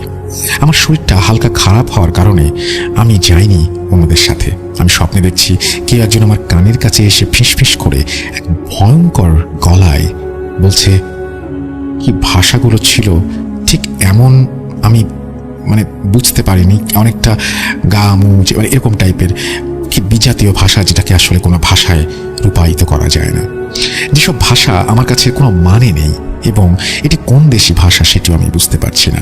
ঠিক তারপরেই আমি শুনতে পাই আবারও কে জানি আমার বাম পাশে এসে কর্কশ গলায় কি যেন বলছে এবং তারপরে বলছে, যাব, নিয়ে যাব, তোকে ফল ভোগ করতেই হবে। এবং সে বলছে যে ফুল জন্মানোর আছে, ওইটা আমাদের নামে লিখে দিয়েছে, পারলে ঠেকাস। এর মধ্যে কলিং বেলের আওয়াজে আমার ঘুম ভেঙে যায়। আমি ঘুম থেকে উঠে দৌড়ে গিয়ে দরজা খুলে দেখি আমার শাশুড়ি। উনি বাসার ভেতরে ঢুকতে ঢুকতে আমাকে বলেন, কিছু বলছিলে? বললে তো বলবে, তুমি আমার কথা বোঝোনি। আমার শাশুড়িকে কিছু জিজ্ঞেস করতে যাব, এর মধ্যে আবারও বেল বেজে উঠে গেট খুলে দেখি লয়াল এসেছে। ও বলতে ভুলে গেছি, লয়াল আমার হাজব্যান্ড। বেশ সুখেই আমার দিন কাটছিল, সবকিছু ভালোই চলছিল। সুখ দুঃখ এসব মিলিয়েই তো মানুষের জীবন। লয়াল বাসায় ঢোকার পরে আমি তাকে পানি দিই এবং বলি ফ্রেশ হয়ে নাও। এসব কিছুর পরে আমরা রুমে চলে আসি এবং ঘুমিয়ে পড়ি। স্বপ্নে কি শুনছি আমার শাশুড়ি বলল সে আর কিছুই মনে করতে পারছে না। তারপর কোনো একদিন ভর দুপুরবেলা আমি ঘুমিয়ে আছি এবং আমি আবারও একই স্বপ্ন দেখি এবং শুনতে পাই একই ধরনের কথা। আমি দেখি যে কেজন আমার কান কামড়ে খাচ্ছে। আমি অসহ্য যন্ত্রণায় কাতরাচ্ছি। এসবের মাঝে আমার ঘুম ভেঙে যায়। ঘুম ভেঙে যাওয়ার পর আমি দেখি আমার কান দিয়ে রক্ত ঝরছে। তখন আমি দেখি আমার জানলা দিয়ে কে যেন উকি দিচ্ছে। আমি উঠে জানলার কাছে যেতেই সে দৌড়ে পালালো। আমি উঠে আমার স্বামী বাসায় আছে কিনা আমি দেখতে যাই এবং দেখি যে সে আছে এবং তাকে সবকিছু খুলে বলি। সে বলে, এই সব কিছুই না, তোমার মনের ভুল। এবং আমি যখন তাকে চরমভাবে বলি আমার কানে দিয়ে রক্ত ঝরছে সেই কথা, সেখানে ক্ষত দেখাই, তখন সে বলে, আরে ধুর, এসব আমাকে বলো না তো, আমার কিছু ভালো লাগে না। এমনিতেই অফিসের চাপ, তারপরে বাসায় এসে খ্যানখ্যানানি। আমি আর কিছু বলি না। আমাদের সংসারের মধ্যে আসলে হরহামেশা এমন চলছিল। আমার স্বামী লয়াল আমার সাথে ঠিক মতো কথা বলতো না, আমাকে কেয়ার করতো না, কিছু বললেই এমন করতো। সুখে ছিলাম, তবে বিয়ের 2 বছর পরে এমন অবস্থা। আমি অনেক অবাক মানুষটাকে দেখে। কথায় কথায় গায়ে হাত তুলতো। এখন আপনারা বলতে পারেন এই সব কথা আমি আমার শাশুড়িকে এইসব কথা কেন বলিনি? আসলে আমার শাশুড়ি আমাকে মোটেও পছন্দ করতো না। আমি একজন ভিন্ন ধর্মের। সে বলতো আমি তার ছেলেকে বিপথে নিয়ে গিয়েছি টাকার লোভ দেখিয়ে। আমি আছি আমার রুমে, লয়াল কাজ করছে তার কাজের ঘরে। হঠাৎ ঘুম ভাঙতে দেখি আমার পাশে ভয়ঙ্কর পুতুল শুয়ে আছে। পুতুলের চোখ আগুনের মতো জ্বলজ্বল করছিল। সেই পুতুলের চোখের আগুনের আলোতে আমার অন্ধকার রুম আলোকিত হয়ে গেছে। আমি চিৎকার করি সেটাকে দেখে, এবং আমি দেখি পুতুলটা আমার গলা টিপে ধরতে আসছে। আমি চিৎকার করছি, লয়াল, লয়াল, মম, মম, আমাকে বাঁচাও, মেরে ফেললো আমাকে। তারপরে লয়াল আসে এবং কি হয়েছে আমি তাকে বলি, এবং সে বলে পুতুল। সে রুমে লাইট জ্বালায় এবং দেখে সবকিছু স্বাভাবিক। পরে লয়াল আমাকে এসব কিছুর জন্য আবারও মারে এবং বলে, মাঝরাতে ফাজলামি করছো নাকি? আমার সাথে প্রতিনিয়ত এই ঘটনা ঘটতে থাকে। আমি খেতেও পারতাম না, ঘুমাতেও পারতাম না। এদিক দিয়ে আমার শাশুড়ি প্রতিদিন আমাকে কথা শোনাতো, আমার বাচ্চা হয় না, আমি কুফা, যিশু আমাকে এইসব শাস্তি দিচ্ছে আমার পাপের জন্য। আমি যিশুর উপাসনা করি না, আমি আজ পর্যন্ত মা ডাক শুনতে পাইনি। আমি 3 বার মেয়ে সন্তান জন্ম দিয়েছি, কিন্তু মৃত। আমার শাশুড়ি আমাকে বলতো, ছেলে সন্তান জন্ম দিতে পারো না, মেয়ে সন্তান জন্ম দাও বলেই তো বারবার মৃত হয়। আমি আজ পর্যন্ত লয়ালকে বাবা ডাক শোনাতে পারি নাই বলে ওর আর আমার মাঝে দূরত্ব সৃষ্টি হয়েছে। আমি প্রায় সেই পুতুলটাকে দেখি এবং অনেক ভয় পাই। আমার শাশুড়ি আমাকে পাগল বলে। আমি আমার স্বামীকে বলি ডিভোর্স দিয়ে দিতে। আমার মা আমার সাথে কথা বলতো না। আমি একদিন আমার মাকে ফোন দিই এবং শুরু থেকে সব ঘটনা খুলে বলি। আমার মা বলে ভালো একজন হুজুরের কাছে যেতে, কিন্তু আমি কোথাও কোনো হুজুর পাই না বলে আমি একটা চার্চে একটা ফাদারের শরণাপন্ন হই এবং ওনাকে গিয়ে সব বলি। ফাদার আমাদের বাসায় আসতে চায় আমার সব কথা শুনে, এবং আমি কোনো দিন সুযোগ বুঝে, বাসায় কেউ ছিল না, ফাদারকে বাসায় নিয়ে আসি। ফাদার আমাদের বাসায় আসার পরে উনি আমার বিছানা থেকে 17টা তাবিজ বের করে এবং আমাকে একটা নাম না জানা ফল খাওয়ান তিনি। সেই ফল খাওয়ার পরে আমি বমি করি এবং আমার ভেতর থেকে বমির সাথে ছোট 3 ইঞ্চি পুতুল বের হয়। তারপরে উনি আমাকে পানি পান করান এবং তিনি যেটা বলেন সেটা শোনার জন্য আমি মোটেও প্রস্তুত ছিলাম না। আমার শাশুড়ি নাকি আমাকে ডেভিডের সাহায্যে ব্ল্যাক ম্যাজিক করেছে যাতে আমার ছেলে বাচ্চা না হয়, এবং আমার বাচ্চা হলেও সেগুলো যেন মৃত হয়। পরবর্তীতে যে আমি এগুলো স্বামীকে বলি, সে বিশ্বাস করে না এবং সে বলে আমি তার মাকে খারাপ প্রমাণ করার জন্য এগুলো বলছি। ব্ল্যাক ম্যাজিকের শিকার আমি। এখনো আমার চিকিৎসা চলছে ফাদারের কাছে। এর মধ্যে চলছে আমার জীবন। আমি আমার পরবর্তী আপডেট জানবো। সবাই আমার জন্য দোয়া করবেন। জানি না ঠিক কতটুকু গুছিয়ে লিখতে পেরেছি। লেখায় অনিচ্ছাকৃত ভুলগুলো ক্ষমার সুন্দর দৃষ্টিতে দেখবেন। এই বলে তিনি তার ঘটনা শেষ করেছেন। থ্যাংক ইউ ভেরি মাচ আপনার ঘটনার জন্য। আপনার জন্য অনেক শুভকামনা রইল। আপনি আপনার সমস্যা কাটিয়ে সুস্থ স্বাভাবিক জীবনে ফিরে আসেন, সেইটাই চাইবো আমরা, এবং আপনার সমস্ত সমস্যার সমাধান যেন হয়ে যায় সেটাই আল্লাহ তাআলার কাছে প্রার্থনা করব। আপনি ভালো থাকুন। আর যারা শুনলেন তাদেরকে বলবো তারাও দোয়া করবেন এবং আমাদেরকে সেই সাথে ঘটনা পাঠাবেন। আমাদের ইমেল অ্যাড্রেস russell.booth.com@gmail.com। আপনার নাম, ঠিকানা এবং ফোন নাম্বার সহ ঘটনা পাঠিয়ে দেবেন। আপনাকে ধন্যবাদ জানাচ্ছি স্পেশালি, আপনি এত সমস্যার মধ্যেও booth.com শোনেন এবং booth.com-এ ঘটনা পাঠানোর কথা চিন্তা করেছেন, সেই জন্য আপনাকে আন্তরিকভাবে ধন্যবাদ। আশা করছি পরবর্তীতে আপনার কাছ থেকে আরও আপডেট জানবো, আপনার ঘটনা সম্পর্কে জানতে পারবো। আমরা চলে যাচ্ছি আমাদের পরবর্তী ঘটনায়। You never were alone.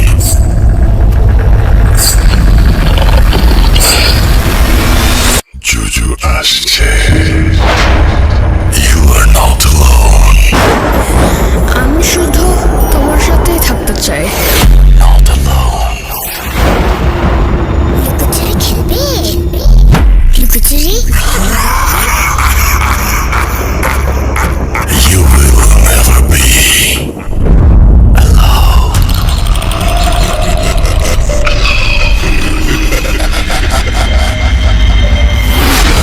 Foot.com.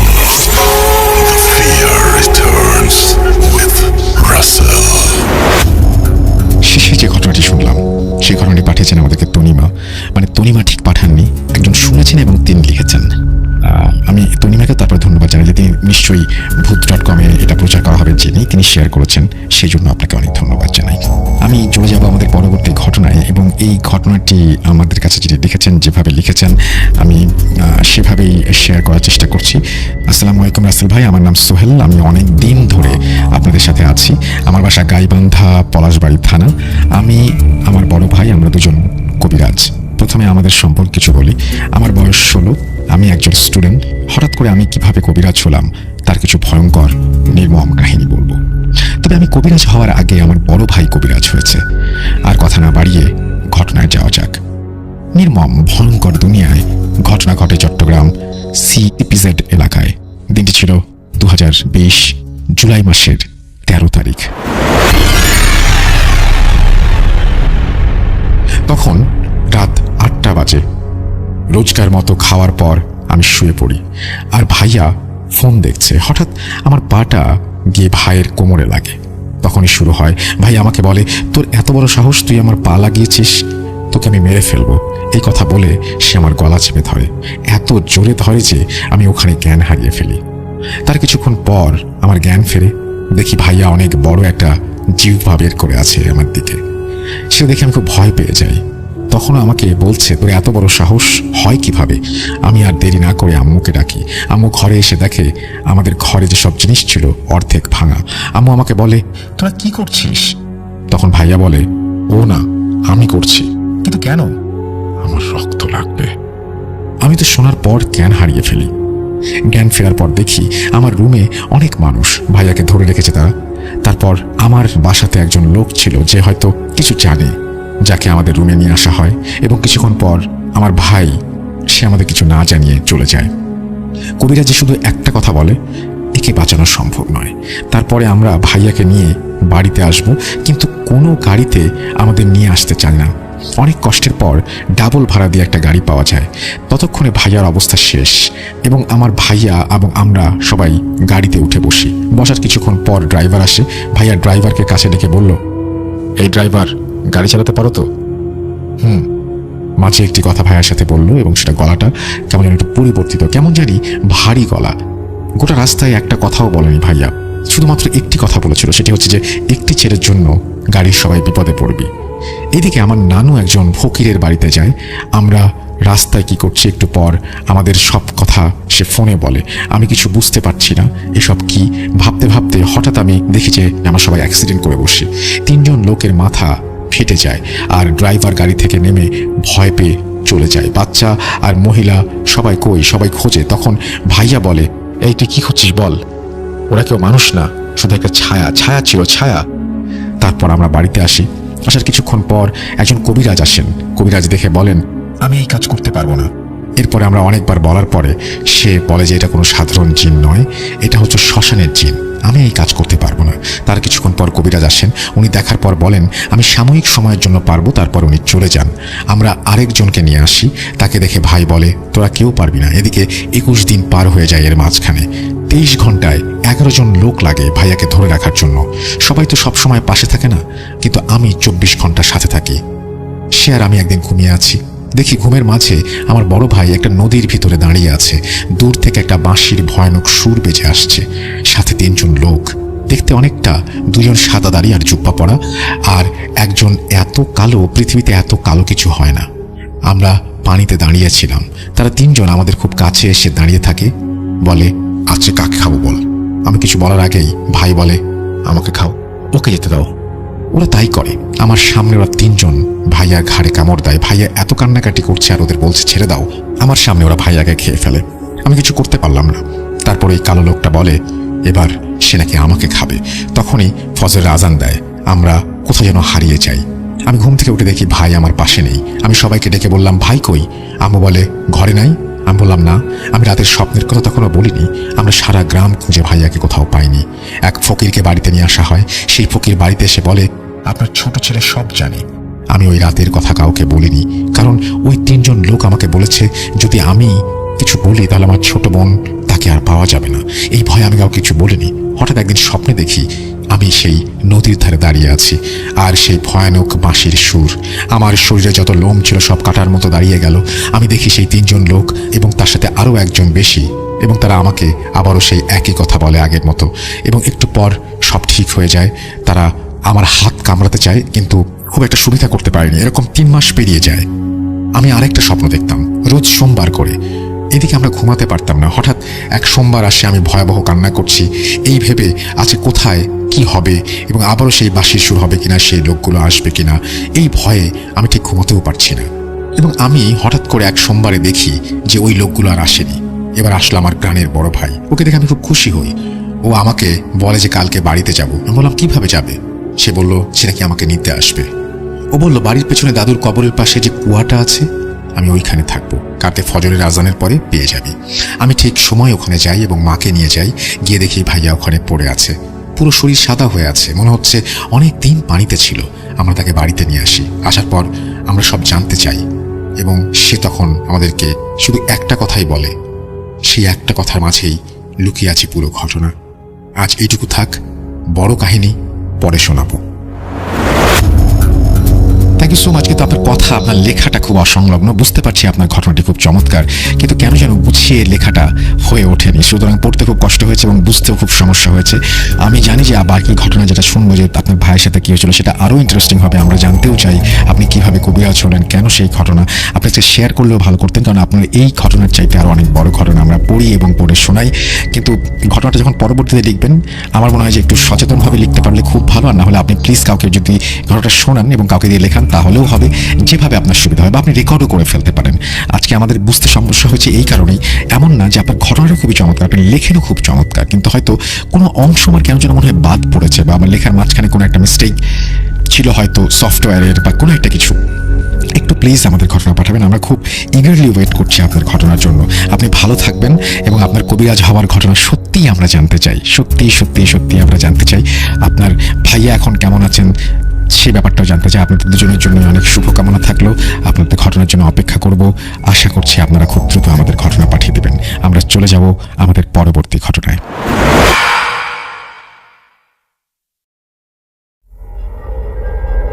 Spirit, be here with me.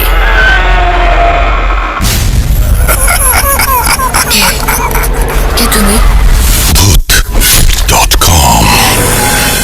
The fear returns with Russell.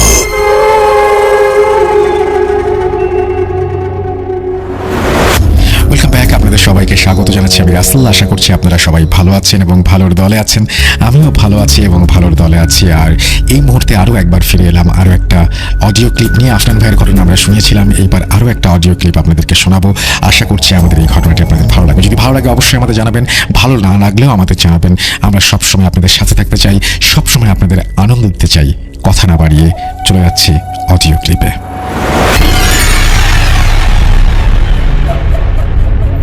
আসসালামু আলাইকুম রাসেল ভাই, আশা করি ভালো আছেন। আমিও ভালো আছি ভাই।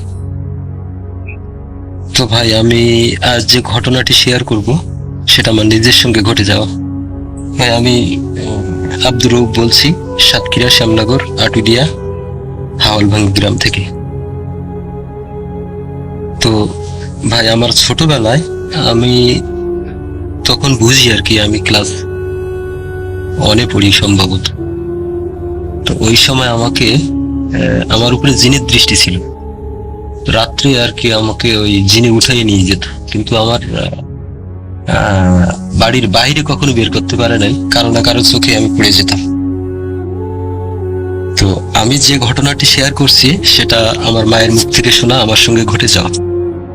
তো আমি অনেক ছোট তখন, তবু আর কি মানে চলতে পারি, তবে আমার বোধ শক্তি আসেনি। তো আমার নানারা আমাদেরকে নিয়ে গেছে পৌষ মাসের পরে। তো নানাদের বাড়িতে গেছি আমরা। তো পিঠা তৈরি করছে সন্ধ্যাবেলা বিকেলবেলা আর কি। তো আমার আম্মা পিঠা তৈরি করছে। আমি পিঠা তৈরি করছে যে ভাই, যে আমাদের এলাকায় বলে তেলের পিঠা, মানে তেলের উপরে পিঠা, মানে চাউলের গুঁড়ার সঙ্গে মানে গুড় মিশিয়ে আর কি পিঠাটা তৈরি করে। তো আমার আম্মা যখন তৈরি করছে আমি পাশে বসে আছি। তো পাশে বসে আছি, হঠাৎ ওই পিঠা যখন আর কি ফুলে উঠছে, আমি আমার ডান হাত দিয়ে ওই গরম তেলের কড়াইয়ের ভিতরে হাত দিয়ে ওই পিঠা উঠাইছি। তো সাথে সাথে পিঠা মানে হাত দেওয়ার পরে আমি তো মানে সেন্সলেস হয়ে গেছি। যাওয়ার পরে আর কি আমার খালু ছিল একজন খুব বড় মাপের গুণী এবং কবিরাজ। তো ওনারা ডেকে নিয়ে আসা হলো। তারপরে আমার হাতে কি তেল দিল যেন, ওই সময় গুলি মাছের তেল বলে একটা কথা ছিল, গুলি মাছ আমাদের এলাকায় এটা নদীতে পাওয়া যায়। তো ওই মাছের তেল দিল, দেওয়ার পরে নাকি আমি স্থির হয়ে গেছি, আমি জ্বালা যন্ত্রণা করছে না আর কি, আমি তো বলতেই পারি না। তো রাত আর কি পিঠা টিঠা তৈরি করার পরে রাত্রে ঘুমিয়ে আছি আমি। তো রাত 11টা-12টার দিকে আমার প্রস্রাব লাগছে। ভাই আমি আর একটু বলে রাখি, শীতের রাত, চাঁদনি রাত, প্রচন্ড কুয়াশা পড়তো ওই সময় আমাদের গ্রামে। তো আমার প্রস্রাব লাগছে, লাগলে আমার আম্মারে ডাকছি, আম্মা আমারে প্রস্রাব করাতে বাইরে নিয়ে আসছে। ভাই আরেকটু বলে রাখি, আমার আম্মার যখন 9 মাস বয়স তখন আমার নানি মারা যায়। তো আমার আম্মা ছিল মানে এতিম বললেই চলে, তবু আমার নানা আমার আম্মার খুব ভালোবাসত, এবং আমার যে পরে যে নানি, আমরা কখনো বুঝতে পারিনি যে আমাদের আপন নানি নয়, এত ভালোবাসতো আমাদের। তো আমার আম্মা আমাকে প্রস্রাব করাতে নিয়ে গেছে বাইরে। তো আমাদের নানাদের বাড়িটা ছিল পশ্চিমে সদর, পশ্চিম দিকে, আর পূর্ব দিকে হলো মাঠ, আর পূর্ব দিকে বাড়ির পিছনে, অনেক পিছনে কবরস্থান। কবরস্থানের পাশে একটা কুল গাছ ছিল। তো আমার ওই বাড়ির পিছনে আমাকে প্রস্রাব করাতে নিয়ে গেছে। তো আমি প্রস্রাব করছি, আর আমার আম্মা পূর্ব দিকে তাকিয়ে দেখে যে কুয়াশার ভিতর থেকে একটা সাদা কাপড় পরা মহিলা, ঘোমটা মুড়ি দেয়া, আমাদের দিকে হেঁটে আসছে। আর আমার দিকে আম্মা দেখছে, দেখার পরে আমার আম্মা যে আমার হাতটা ধরছে। আমার আম্মা যখন হাতটা ধরছে তখন অলরেডি আমার পাশেই চলে আসছে, আমাদের পাশেই চলে আসছে। তো পাশে আসার পরে আমার আম্মারে বলছে যে তোর ছেলে আমাকে দিয়ে দে। অনেকদিন ধরে আমি ওকে নিয়ে যাব, কিন্তু আমি সুযোগ করতে পারি না, কিন্তু আজ সুযোগ পেয়েছি, আজ তোর ছেলে আমারে দিয়ে যাওয়াই লাগবে। তো এভাবে বলছে, আর আমার দিকে হাত বাড়াচ্ছে আর কি। তো এমন সময় আর কি আমার আম্মা চিল্লাই উঠছে, চিৎকার দিয়ে উঠছে। তখন বাড়ির ভিতর থেকে আমার নানা, আমার আব্বাও ছিল নানার বাড়িতে, সবাই বেরিয়ে আসছে, এসে দেখে এমন দৃশ্য আর কি। তো আমার আব্বা বা আমার আম্মা যখন, আমার আব্বা বা আমার নানা যখন আসছে, তখন আমার আম্মা সেন্সলেস হয়ে পড়ে গেল। তারপরে আর কি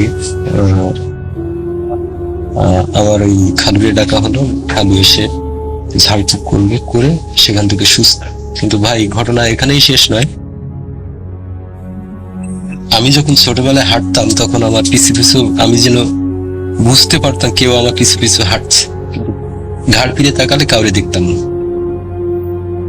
তো এইভাবে আস্তে আস্তে যখন আমি একটু বড় হয়েছি, তখন আমার প্রথম সিমটমটা হলো যে আমার রাত্রে আমি যখন ঘুমিয়ে যাই,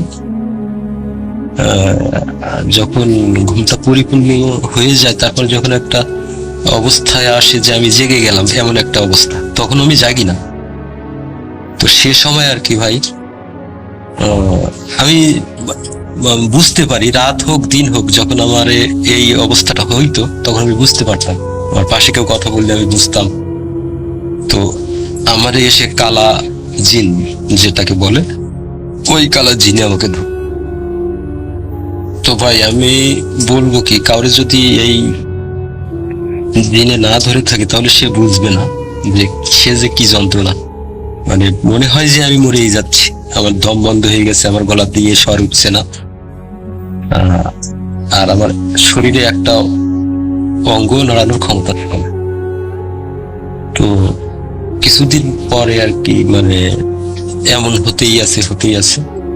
তো হঠাৎ একদিন আমার রাত্রে ঠিক সেম অবস্থা, আমি আমার রুমে শুয়েছি, তো আমাকে ধরছে আর কি। আমার রাত্রে বলছে যে তুই ওখানে যাস না, তোর কিন্তু খুব উৎপাত করছে। আমি দেখছি বাড়ির ভিতরে এসে রাত্রে উঠান দিয়ে হাঁটাচলা করে, তুই আর যাস না, ওখানে শুস না। কিন্তু আমি আমার আম্মার কথা না শুনে আমি নিজেই শুয়ে আছি। তো এমন অবস্থায় আমার সেম ওই রাত্রে ওইভাবেই ধরছি। ধরার পরে ভাই আমি সে রাত্রে কোনোভাবে আমার ডান পাটা মানে আমি ডান পাটা দেখলাম যে আমার ডান পাটা আমি নাড়াতে পারছি, শরীরের আর কোনো অঙ্গ আমি নাড়াতে পারছি না। তো আমার বুকের উপরে শুয়ে আছে এরকম দুই হাতের মতো একটা অবয়ব, কালো মেঘের মতো। কালো কি কালো, সে কালোর কথা আমি বলতে পারবো না। তো আমি আমার ডান পাটা দিয়ে মানে লাথি মারছি ওর গায়ে। তা মানে লাথি খেয়ে ও দেয়ালের গায়ে যে ঠাস করে শব্দ হয়েছে। তো আমি উঠে গেছি, উঠে যে আমার কাছে টর্চ থাকতো ভাই। আর আমাদের ওই সময় আমাদের গ্রামে কখনো মানে কোনো বিদ্যুৎ পৌঁছায় না। তো টর্চ মারছি, মারার পরে দেখলাম যে কিছুই না। তো আমার প্রস্রাব লাগছে। তো আমি প্রস্রাব করবো বলে দরজাটা খুলছি। ভাই আমি বলে রাখি, সেদিন ছিল পূর্ণিমার রাত, চাঁদের রাত। আর সেটা আষাঢ় মাস, পরিষ্কার আকাশ। তো আমি দরজাটা খুলছি, এমতো অবস্থায় মানে আমার দরজাটা যখন আমি খুলছি মানে কালো একটা কুকুর। তো কুকুর আমাদের বাংলাদেশের কুকুর কেমন, কতটা বড় বা কি কেমন সেটা তো সবাই জানে। তো ভাই আমার মনে হলো যে কুকুরটা একটা গরুর যে বাছুর থাকে না, বাছুর 1 বছর বয়স হয়ে গেলে যেমন বড় হয়, এমন একটা কুকুর। আর 4 হাতের মতো লম্বা এমনটা দেখাচ্ছে। তো কুকুরটা কালো কুকুরটা আমি যেই দরজাটা খুলছি এমনি হাউ করে আমার দিকে মানে লাফ দিয়ে উঠছে। তো ভাই আমি সাথে সাথে সেন্সলেস হয়ে পড়ে গেছি। সেন্সলেস হয়ে যখন পড়ছি, দাম করে একটা শব্দ হয়েছে আমার ঘরের ভিতরে। তো আমার মা জেগে গেছে যে শব্দটা কোথা থেকে আসলো। আমার মা বুঝতে পারছে না। তো মা ওইভাবে জেগে শুয়ে আছে। তো এভাবে আধা ঘন্টার উপরে আমি জ্ঞান হারিয়ে পড়ে আছি। এর ভিতরে আমার বাড়ির ভিতরে 2টা আলো ঘুরতে আছে। মানে আলো 2টার মানে বড়, সেটা আর কি স্বাভাবিক আলো তো নয়, অনেক বড় আর কি, ঘুরতেছে আর ফিসফিস করে কথা বলছে। তো আমারে নিয়ে আমাদের উঠানে গেছে। আমাদের উঠানে আমার মাথাটা উত্তর দিকে আর পাটা দক্ষিণ দিকে আমি পড়ে আছি। তো মা বলে ফিসফিস করে কথা বলে কি? তো বলছে, মা তো জানে যে বাড়িতে সমস্যা আছে এই জন্য আর কি। মা কিছু মনে করছে না, দাগা যাই হোক। তো আমি আধা ঘন্টা 45 মিনিট পরে আমি যখন সেন্স ফিরে পাইছি, আর ভাই আসলে আমার সেন্সটা ফিরে পাওয়ারও একটা কারণ আছে। আমি যে উঠানে শুয়ে আছি, উঠানে হালকা কিছুক্ষণ আগে বৃষ্টি হয়ে গেছে, হালকা হালকা পানি আছে। তো আমার শরীরটা যখন শীতল হয়ে গেছে, তখন অলরেডি আমি আস্তে আস্তে জেগে যাচ্ছি। তো জেগে যাচ্ছি, তো আমি মনে হচ্ছে যে আমি যেন মরে যাচ্ছি। আমি জেগে যাচ্ছি অথচ মনে হচ্ছে আমি মরে যাচ্ছি, আমি আর পৃথিবীতে থাকবো না। তো এমন অবস্থায় আমার আম্মা মানে আমি তাকিয়ে দেখি যে আমি উঠানে শুয়ে আছি। তা আমি ভাবলাম যে আমি তো ঘরেই পড়ে গেছিলাম, এখানে আসলাম কি? চাঁদের রাত, চাঁদটা মাথার উপরে, মানে আমার চোখ বরাবর আমি যখন শুয়ে আছি, আমার চোখ বরাবর চাঁদটা। আমি সাথে সাথে জেগেই আমার আম্মারে ডাকছি, আম্মা বলে চিল্লাইছি। আম্মা তখন বলছে যে আমার বাবারে নিয়ে গেল। মানে তার আগে তো আমার আম্মা বুঝছে যে বাড়ির ভিতরে কথা। আমার আম্মা দরজা খুলে এসে দেখে যে আমি কাদায় পড়ে আছি। তখন ভাই আমাকে উঠানোর পরে আমার ওই রাত্রে গোসল দিল, দিয়ে আর ওইভাবে থাকতে দিল না। পরে আমি আমাদের ঘরে যেয়ে শুইলাম। তো সেদিনের ঘটনা এই পর্যন্ত। ভাই আমার আরো অনেক ঘটনা আছে, যা আমি লম্বা করতে চাই না, ছোট ছোট করে আমি অবশ্যই সবগুলি পাঠাবো। তো ভাই এই ছিল আমার ঘটনা। যদি ভালো লাগে তাহলে প্রচার করেন, আর সবাইকে আমার সালাম দিন। সবাই ভালো থাকেন। আসসালামু আলাইকুম। আরও একবার আপনাদের সবাইকে স্বাগত জানাচ্ছি আমি রাসেল। আশা করছি আপনারা সবাই ভালো আছেন, ভালোর দলে আছেন। আর এই মুহূর্তে শেষ হয়ে গেল আমাদের আজকের এপিসোড ভূত.com এর। এই এপিসোডটি আপনাদের কেমন লেগেছে অবশ্যই আমাদের জানাবেন। যদি ভালো লাগে অবশ্যই আমাদেরকে জানাবেন। আমাদেরকে জানাতে হলে আপনাদের যেটা করতে হবে সেটা হচ্ছে russell.bhuj.com@gmail.com এই অ্যাড্রেসে আমাদের লিখে পাঠাতে হবে এবং আপনারা অবশ্যই আমাদেরকে জানাতে পারেন। সেটা আমাদের ফেসবুক পেজ www.facebook.com/russell.shadin, সেখানে আপনারা ইনবক্স করে আমাদেরকে জানাতে পারেন যে আমাদের আজকের এপিসোডটি আপনাদের কেমন লাগলো। এবং সামনে আমার কাছে অগাস্টে কিছু ঘটনা আছে। অগাস্ট মাসটি কেন আমার জন্য ইম্পর্ট্যান্ট কে বলতে পারবেন? অগাস্টের মাঝামাঝি সময় একটা দারুণ ঘটনা ঘটেছিল আমার জীবনে, সেটা লিখে আমাদেরকে জানিয়ে দিন এবং সেটা লিখে আমাদের ফেসবুকের ইনবক্স করতে পারেন এবং আমাদেরকে লিখতে পারেন। আমাদের সাথে আপনারা আজকে যে পোস্টটি রয়েছে সেই পোস্টের নিচেও লিখতে পারেন।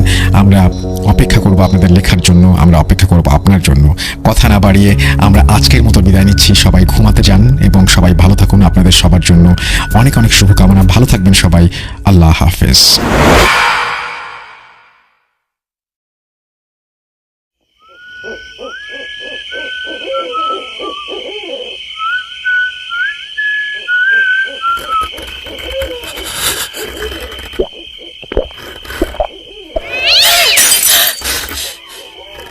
আজ আবার শুনতে পাচ্ছেন শব্দটা?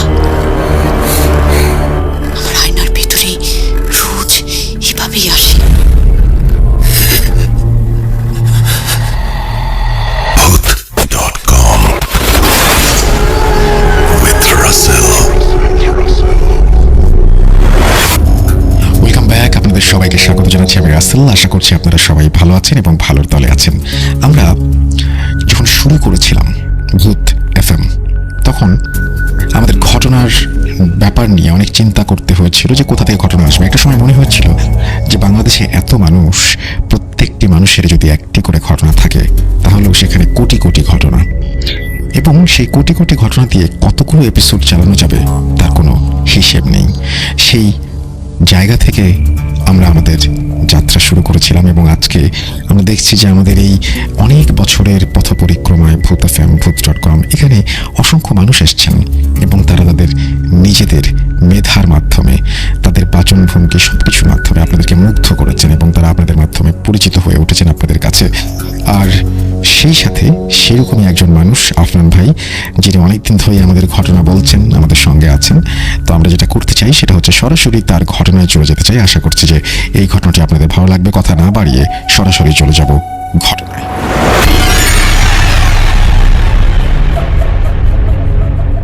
প্রিয় লিসেনার্স, আসসালামু আলাইকুম। আশা করি সবাই ভালো আছেন, সুস্থ আছেন। ভূত.com-এর ঈদ স্পেশাল আয়োজনে আমার দুটি ঘটনা কিন্তু আমি ইতোমধ্যে শেয়ার করেছি। ঘটনাগুলো আপনারা আশা করি শুনেছেন। এখন যে ঘটনাটি আমি আপনাদের সাথে শেয়ার করতে যাচ্ছি, এই ঘটনাটি আমাকে পাঠিয়েছেন মোহাম্মদ হাফিজ। তিনি বর্তমানে সরকারি চাকরি করছেন। তার বাড়ি চুয়াডাঙ্গা জেলার সদর উপজেলার একটি গ্রামে। আর এই ঘটনাটি তিনি মূলত যার কাছ থেকে সংগ্রহ করেছেন তার নাম হচ্ছে ইলিয়াস। আর ঘটনাটি ঘটেছিল এই ইলিয়াস ভাইয়ের দাদার সঙ্গে। ইলিয়াস ভাইয়ের বাড়ি চুয়াডাঙ্গা জেলার গাইদঘাট নামক একটি গ্রামে। আর ইলিয়াস ভাইয়ের দাদার নাম হচ্ছে কুদ্দুস আলী। আর এই ঘটনাটির সত্যতা যাচাই করার জন্য এই হাফিজ ভাই ইলিয়াস ভাইয়ের আব্বার কাছেও গিয়েছিলেন। তো ইলিয়াস ভাইয়ের আব্বা অসুস্থ মানুষ, তো তিনি এই ঘটনাটির সম্পূর্ণ সত্যতা নিশ্চিত করেছেন এবং এই ঘটনাটির সাথে আরো অনেক কিছু গুছিয়ে বলেছিলেন যেটা ইলিয়াস ভাই ভালো করে গুছিয়ে বলতে পারেননি। তো ইলিয়াস ভাই এবং ওনার আব্বা যেভাবে হাফিজ ভাইকে বলেছেন ঠিক সেভাবেই তিনি ঘটনাটি শেয়ার করেছেন। ঘটনাটি এই 2023 সালের এপ্রিল মাসের 18 তারিখে তিনি সংগ্রহ করেছেন বলে আমাকে জানিয়েছেন। আর ঘটনাটির সাল হবে 1950 সাল বা তার আশেপাশের একটি সময়। তো ইলিয়াস ভাইয়ের দাদা কুদ্দুস আলীর সাথে যখন ঘটনাটি ঘটা শুরু হয় তখন তার বয়স ছিল 21 বছর, আর ঘটনা যখন শেষ হয় তখন তার বয়স ছিল 24 বছর। তো এই কুদ্দুস দাদা তখনও বিয়ে করেননি। ওনার মূল কাজ ছিল কৃষি জমিতে পানি দেওয়া। এই কুদ্দুস দাদার বোরিং ছিল, তিনি বোরিং দিয়ে কৃষি জমিতে পানি দিতেন। বোরিং বলতে সেচ দেওয়ার এক ধরনের মেশিনকে স্থানীয় ভাষায় বোরিং বলা হয়। আর এই সেচ পাম্প দিয়ে যেহেতু প্রচুর পরিমাণে পানি বের হয়, আর এটা দিয়ে পানি দিলে অল্প সময়ের মধ্যে এই কৃষিক্ষেত ভরে যেত। ওই সময়টাতে কিন্তু এই সেচ পাম্প গ্রামে অ্যাভেলেবল ছিল না বললেই চলে, খুব কম ছিল। তো এই ইলিয়াস ভাই এবং তার আব্বার ভাষ্য মতে ওনাদের গ্রামে শুধু এই কুদ্দুস দাদারই বোরিং মেশিন ছিল। আর বোরিংয়ের ক্যানালগুলো একটা নির্দিষ্ট জায়গা পর্যন্ত ইট দিয়ে পাকা করা ছিল, মানে যেদিক দিয়ে পানিটা যাবে। এরপরে মাটির ক্যানাল, যেটা আমরা এখনো দেখি বিভিন্ন গ্রামে, যে সেচ পাম্পগুলো যখন তার সেটা দিয়ে পানি বের হয়, কিছুটা পথ, সামান্য কিছু অংশ পাকা করা থাকে, এরপরে শুরু হয় মাটির ক্যানাল। আর যেই জমিতে পানি দেওয়া হবে ওই ক্যানালের একটা জায়গায় ফাঁকা করে দেওয়া হয়, সেই জমিতে পানি ঢুকে পড়ে, আবার নির্দিষ্ট সময় পর সেই ফাঁকা জায়গাটা আবার বন্ধ করে দিতে হয়, নাহলে কিন্তু পানি উপচে পড়ে ওই জমির আবার ক্ষতি হতে পারে। এই জন্য এই বিষয়টা খুব সুন্দর করে মেনটেন করাটাও একটা দক্ষতার ব্যাপার। তো এই কুদ্দুস দাদার যে বোরিং ছিল, এই বোরিং এর ক্যানালগুলো ছিল ইট দিয়ে পাকা করা এবং ক্যানালগুলো ছিল কিছুটা চওড়া, আর বোরিং ঘরটি ছিল 10 ফুট উঁচু করা এবং বোরিং ঘরের উপরে ছাদ করা ছিল। তো কুদ্দুস দাদা বোরিং বা সেচ পাম্প ছেড়ে দিয়ে রাত্রে ওই বোরিং ঘরের ছাদের উপরে বিশ্রাম নিতেন এবং পানি দেওয়ার পরিমাণ যদি বেশি হতো, মানে সময়টা যদি বেশি লাগতো, তখন উনি ঘুমিয়ে নিতেন। দেখা যাচ্ছে যে দীর্ঘ একটা সময় নিয়ে কোনো একটা জমিতে পানি দিতে হবে, তাহলে উনি যদি বুঝতে পারতেন যে এখানে অনেক সময় লাগবে, তাহলে উনি কিছুটা ঘুমিয়ে নিতেন আর কি। তো এভাবে উনি রেগুলার কাজগুলো করতেন আর কি।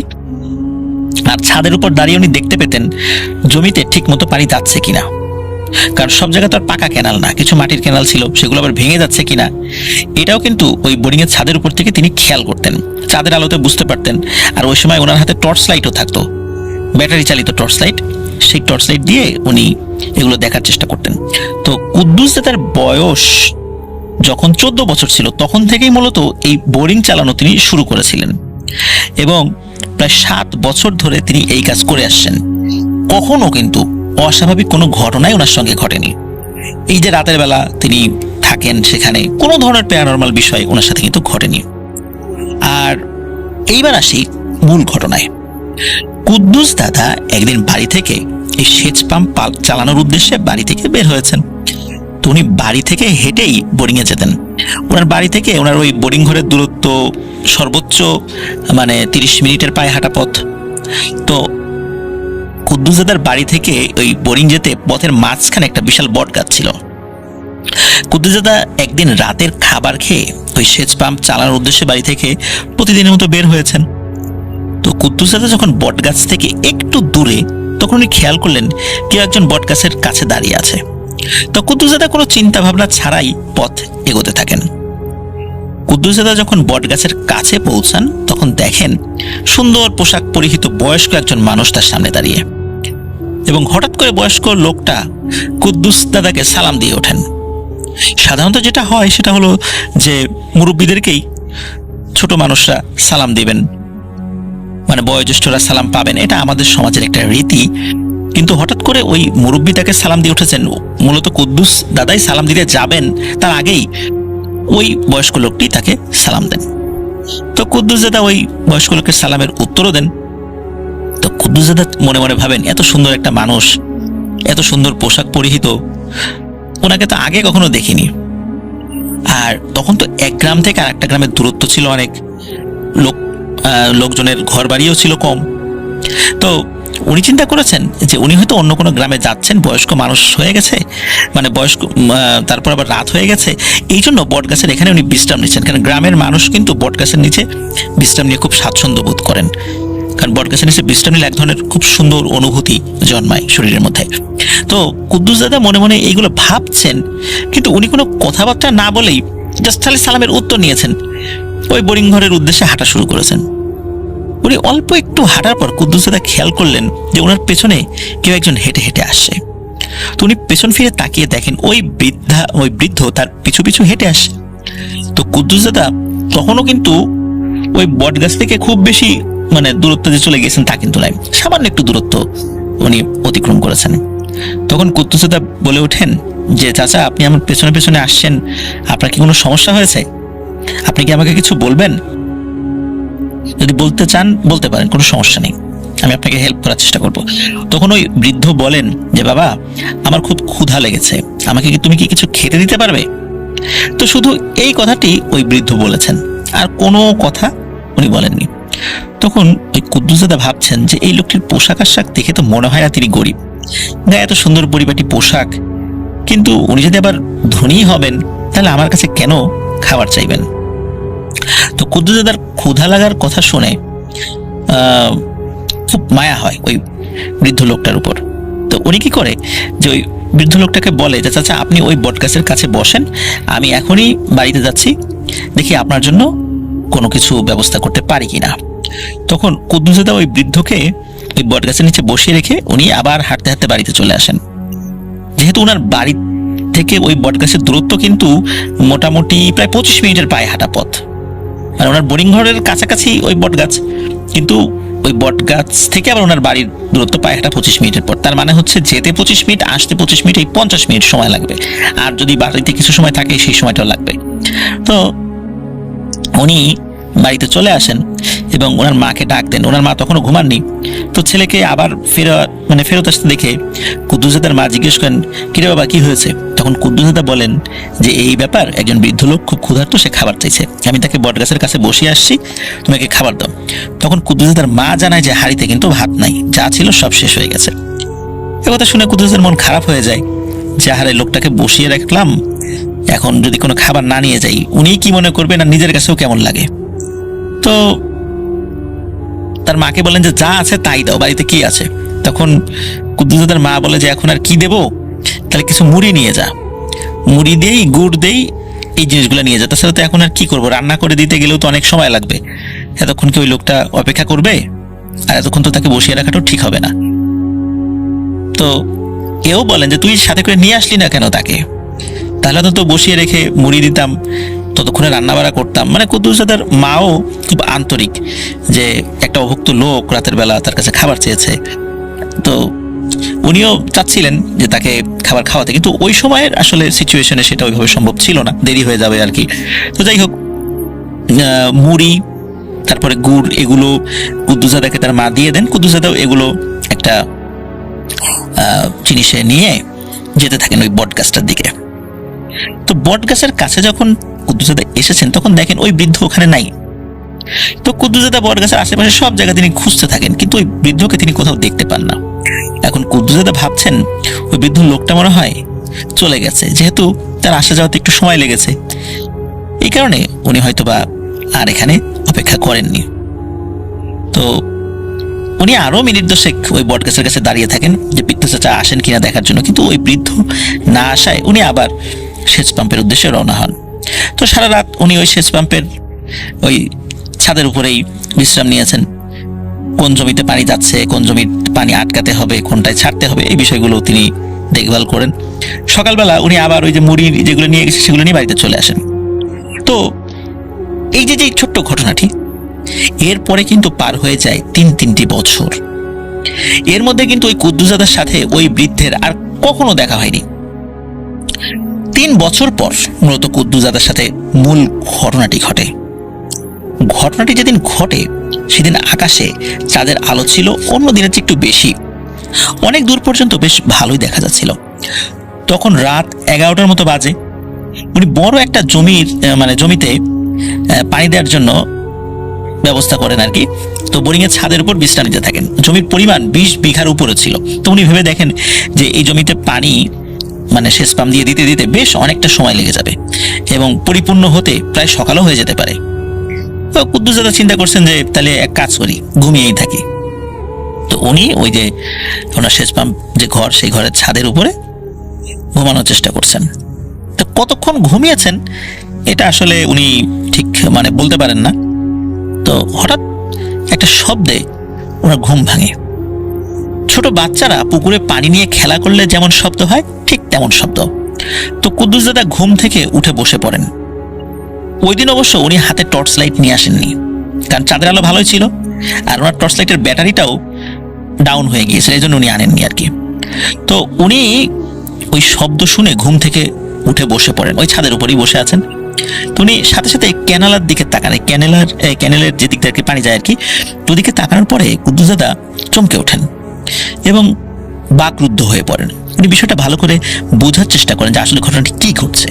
উনি দেখেন ছোট ছোট 7টি বাচ্চা ওই ক্যানেলের ভিতরে যে পানি যাচ্ছে এই পানি নিয়ে তারা খেলা করছে। তাদের বয়স মনে হচ্ছে 5 থেকে 7 বছর হবে, এর উপরে হবে না।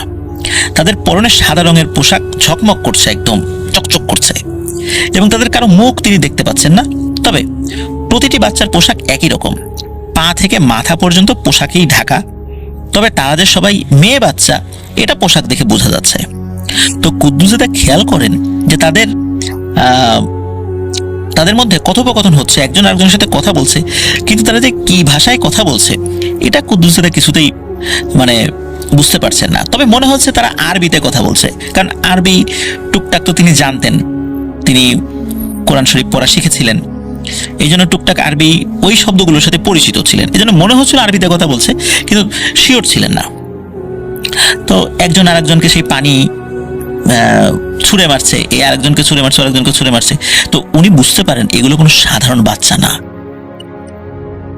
এগুলো নিশ্চয়ই কোনো জিন হবে। কারণ সাধারণ বাচ্চারা এভাবে এসে রাত্রিবেলা খেলবে না, আর এদের পোশাক আশাকে সাধারণ বাচ্চা বলে মনে হয় না, গ্রামে এরকম পোশাক কেউ পরে না। তো কুদ্দুস দাদা ভয়ও পেয়েছেন, এখন কি করবেন বুঝে উঠতে পারেন না। উনি চিন্তা করেন যে উনি যে এই বিষয়টা দেখে ফেলেছেন ওই বাচ্চারা যেন সেটা বুঝতে না পারে। উনি চুপ করে আবার ওই ছাদের উপরে শুয়ে পড়েন এবং চোখ বন্ধ করে দোয়া দুরূদ পড়তে থাকেন। তো একটা সময় উনি ঘুমিয়ে পড়েন। তো কুদ্দুস দাদা যে বাচ্চাগুলোকে দেখেছে এটা হয়তো ওই বাচ্চাগুলো তখনও বুঝতে পারেনি। তো ওনার যখন ঘুম ভাঙে তখন ভোর হয়ে গেছে। উনি আস্তে ধীরে চারদিকে তাকান, কিন্তু ওনার মনে কিন্তু রাতের সেই ভয়টি তখনও ছিল। উনি চারপাশে তাকিয়ে দেখেন সবকিছু স্বাভাবিক। তখন কুদ্দুস দাদা কি করেন যে উনি যে জমিতে পানি ছেড়ে দিয়েছিলেন সেই জমিতে যান, গিয়ে দেখেন জমিতে পানি পরিপূর্ণ হয়ে গেছে। তখন উনি ওনার সেচ পাম্পটি বন্ধ করে দিয়ে বাড়িতে চলে আসেন। এই ঘটনাটি বাড়িতে এসে কারোর সাথে উনি শেয়ার করেননি। উনি চিন্তা করতে থাকেন যে উনি যেটা দেখেছেন সেটা কি আসলেই বাচ্চা ছিল নাকি ওটা ওনার মনের ভুল ছিল। কেমন তো হতে পারে সেটা ওনার মনের ভুল। তো তারপরও কুদ্দুস দাদা সিদ্ধান্ত নিয়েছিলেন যে এই বিষয়টি উনি মসজিদের ইমাম সাহেবকে বলবেন। কিন্তু দুর্ভাগ্যক্রমে উনি যখনই ইমাম সাহেবের সাথে দেখা করতে গিয়েছেন ওই ওয়াক্তে ইমাম সাহেব নামাজ পড়তে আসেননি, আরেকজন নামাজ পড়িয়েছেন আর কি। তো দুইবার যাওয়ার পর ওনার সাথে দেখা করতে পারেননি। তো আগের মতো উনি সেই সেচ পাম্প ওই ঘরে যান, পানি দিতে থাকেন।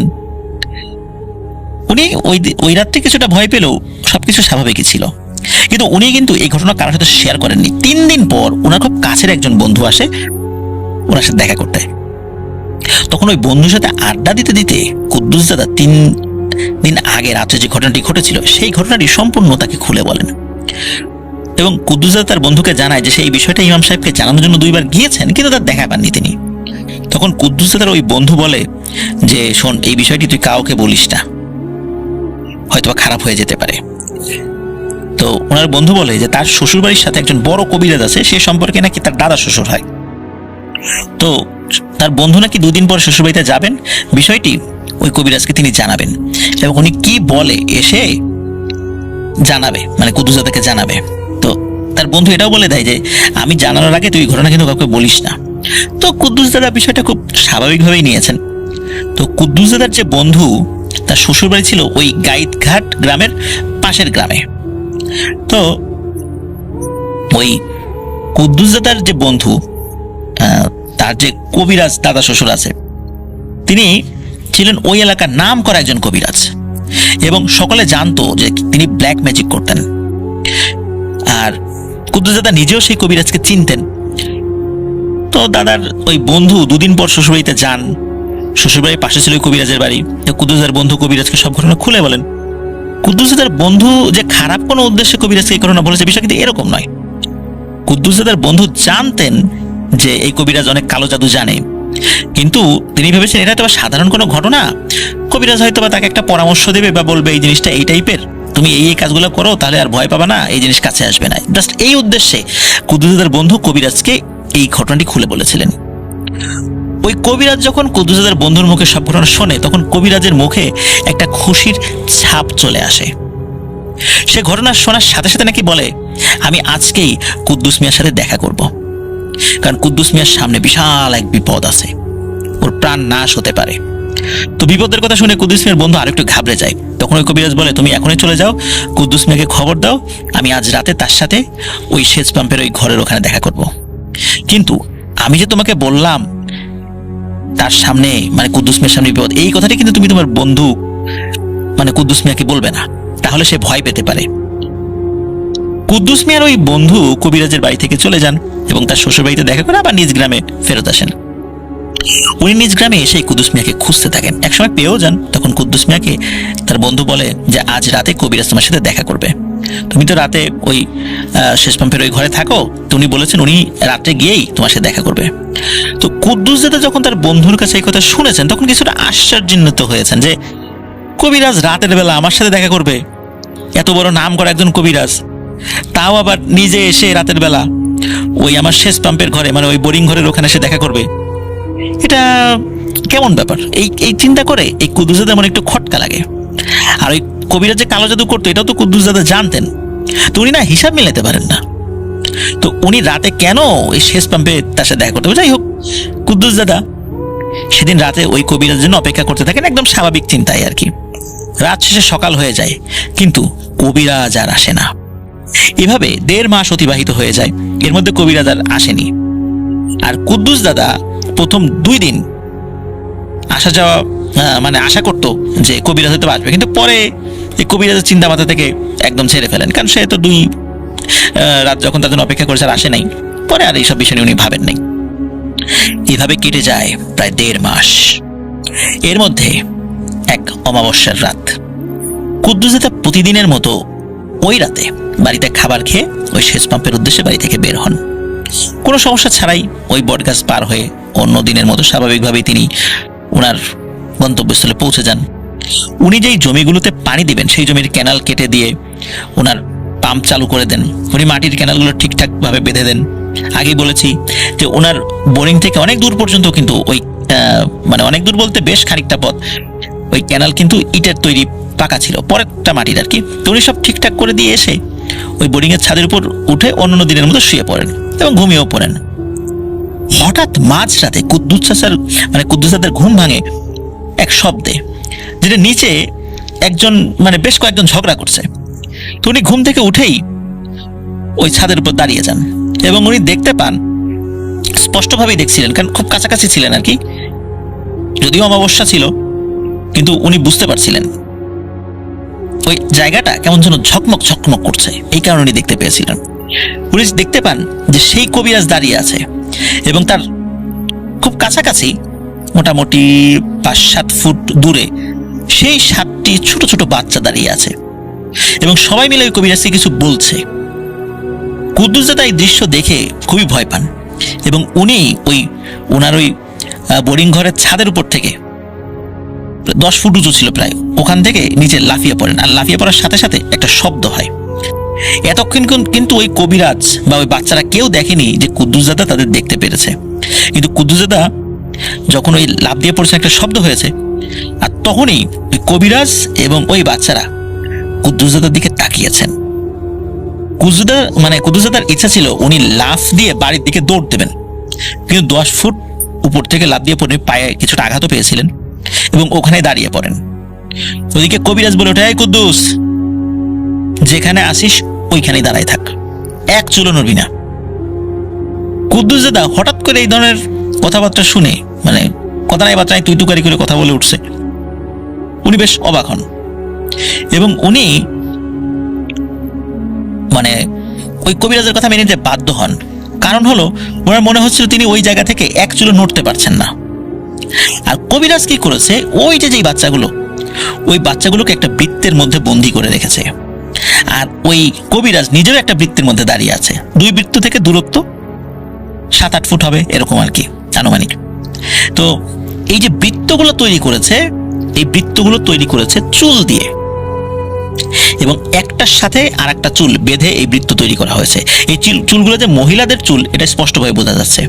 তো এই চুলের যে বেনি, মহিলারা যখন চুলের বেনি করে তো মনে হচ্ছে এইরকম বেনি, একটা বেনির সাথে আর একটা বেনি গিট দিয়ে বিশাল বড় একটা মানে চুলের একটা করেছে, মানে একটা লম্বা কোনো একটা দড়ির মতো তৈরি করেছে, সেইটা গোলাকৃতিতে মাটির উপর বিছিয়ে রেখেছে এবং ওই গোলাকৃতির মধ্যে ওই 7টা বাচ্চা দাঁড়িয়ে আছে এবং ওরা খুব কান্না করছে এবং হাত দিয়ে খুব মিনতি করে কিছু একটা বলছে ছেড়ে দেওয়ার জন্য।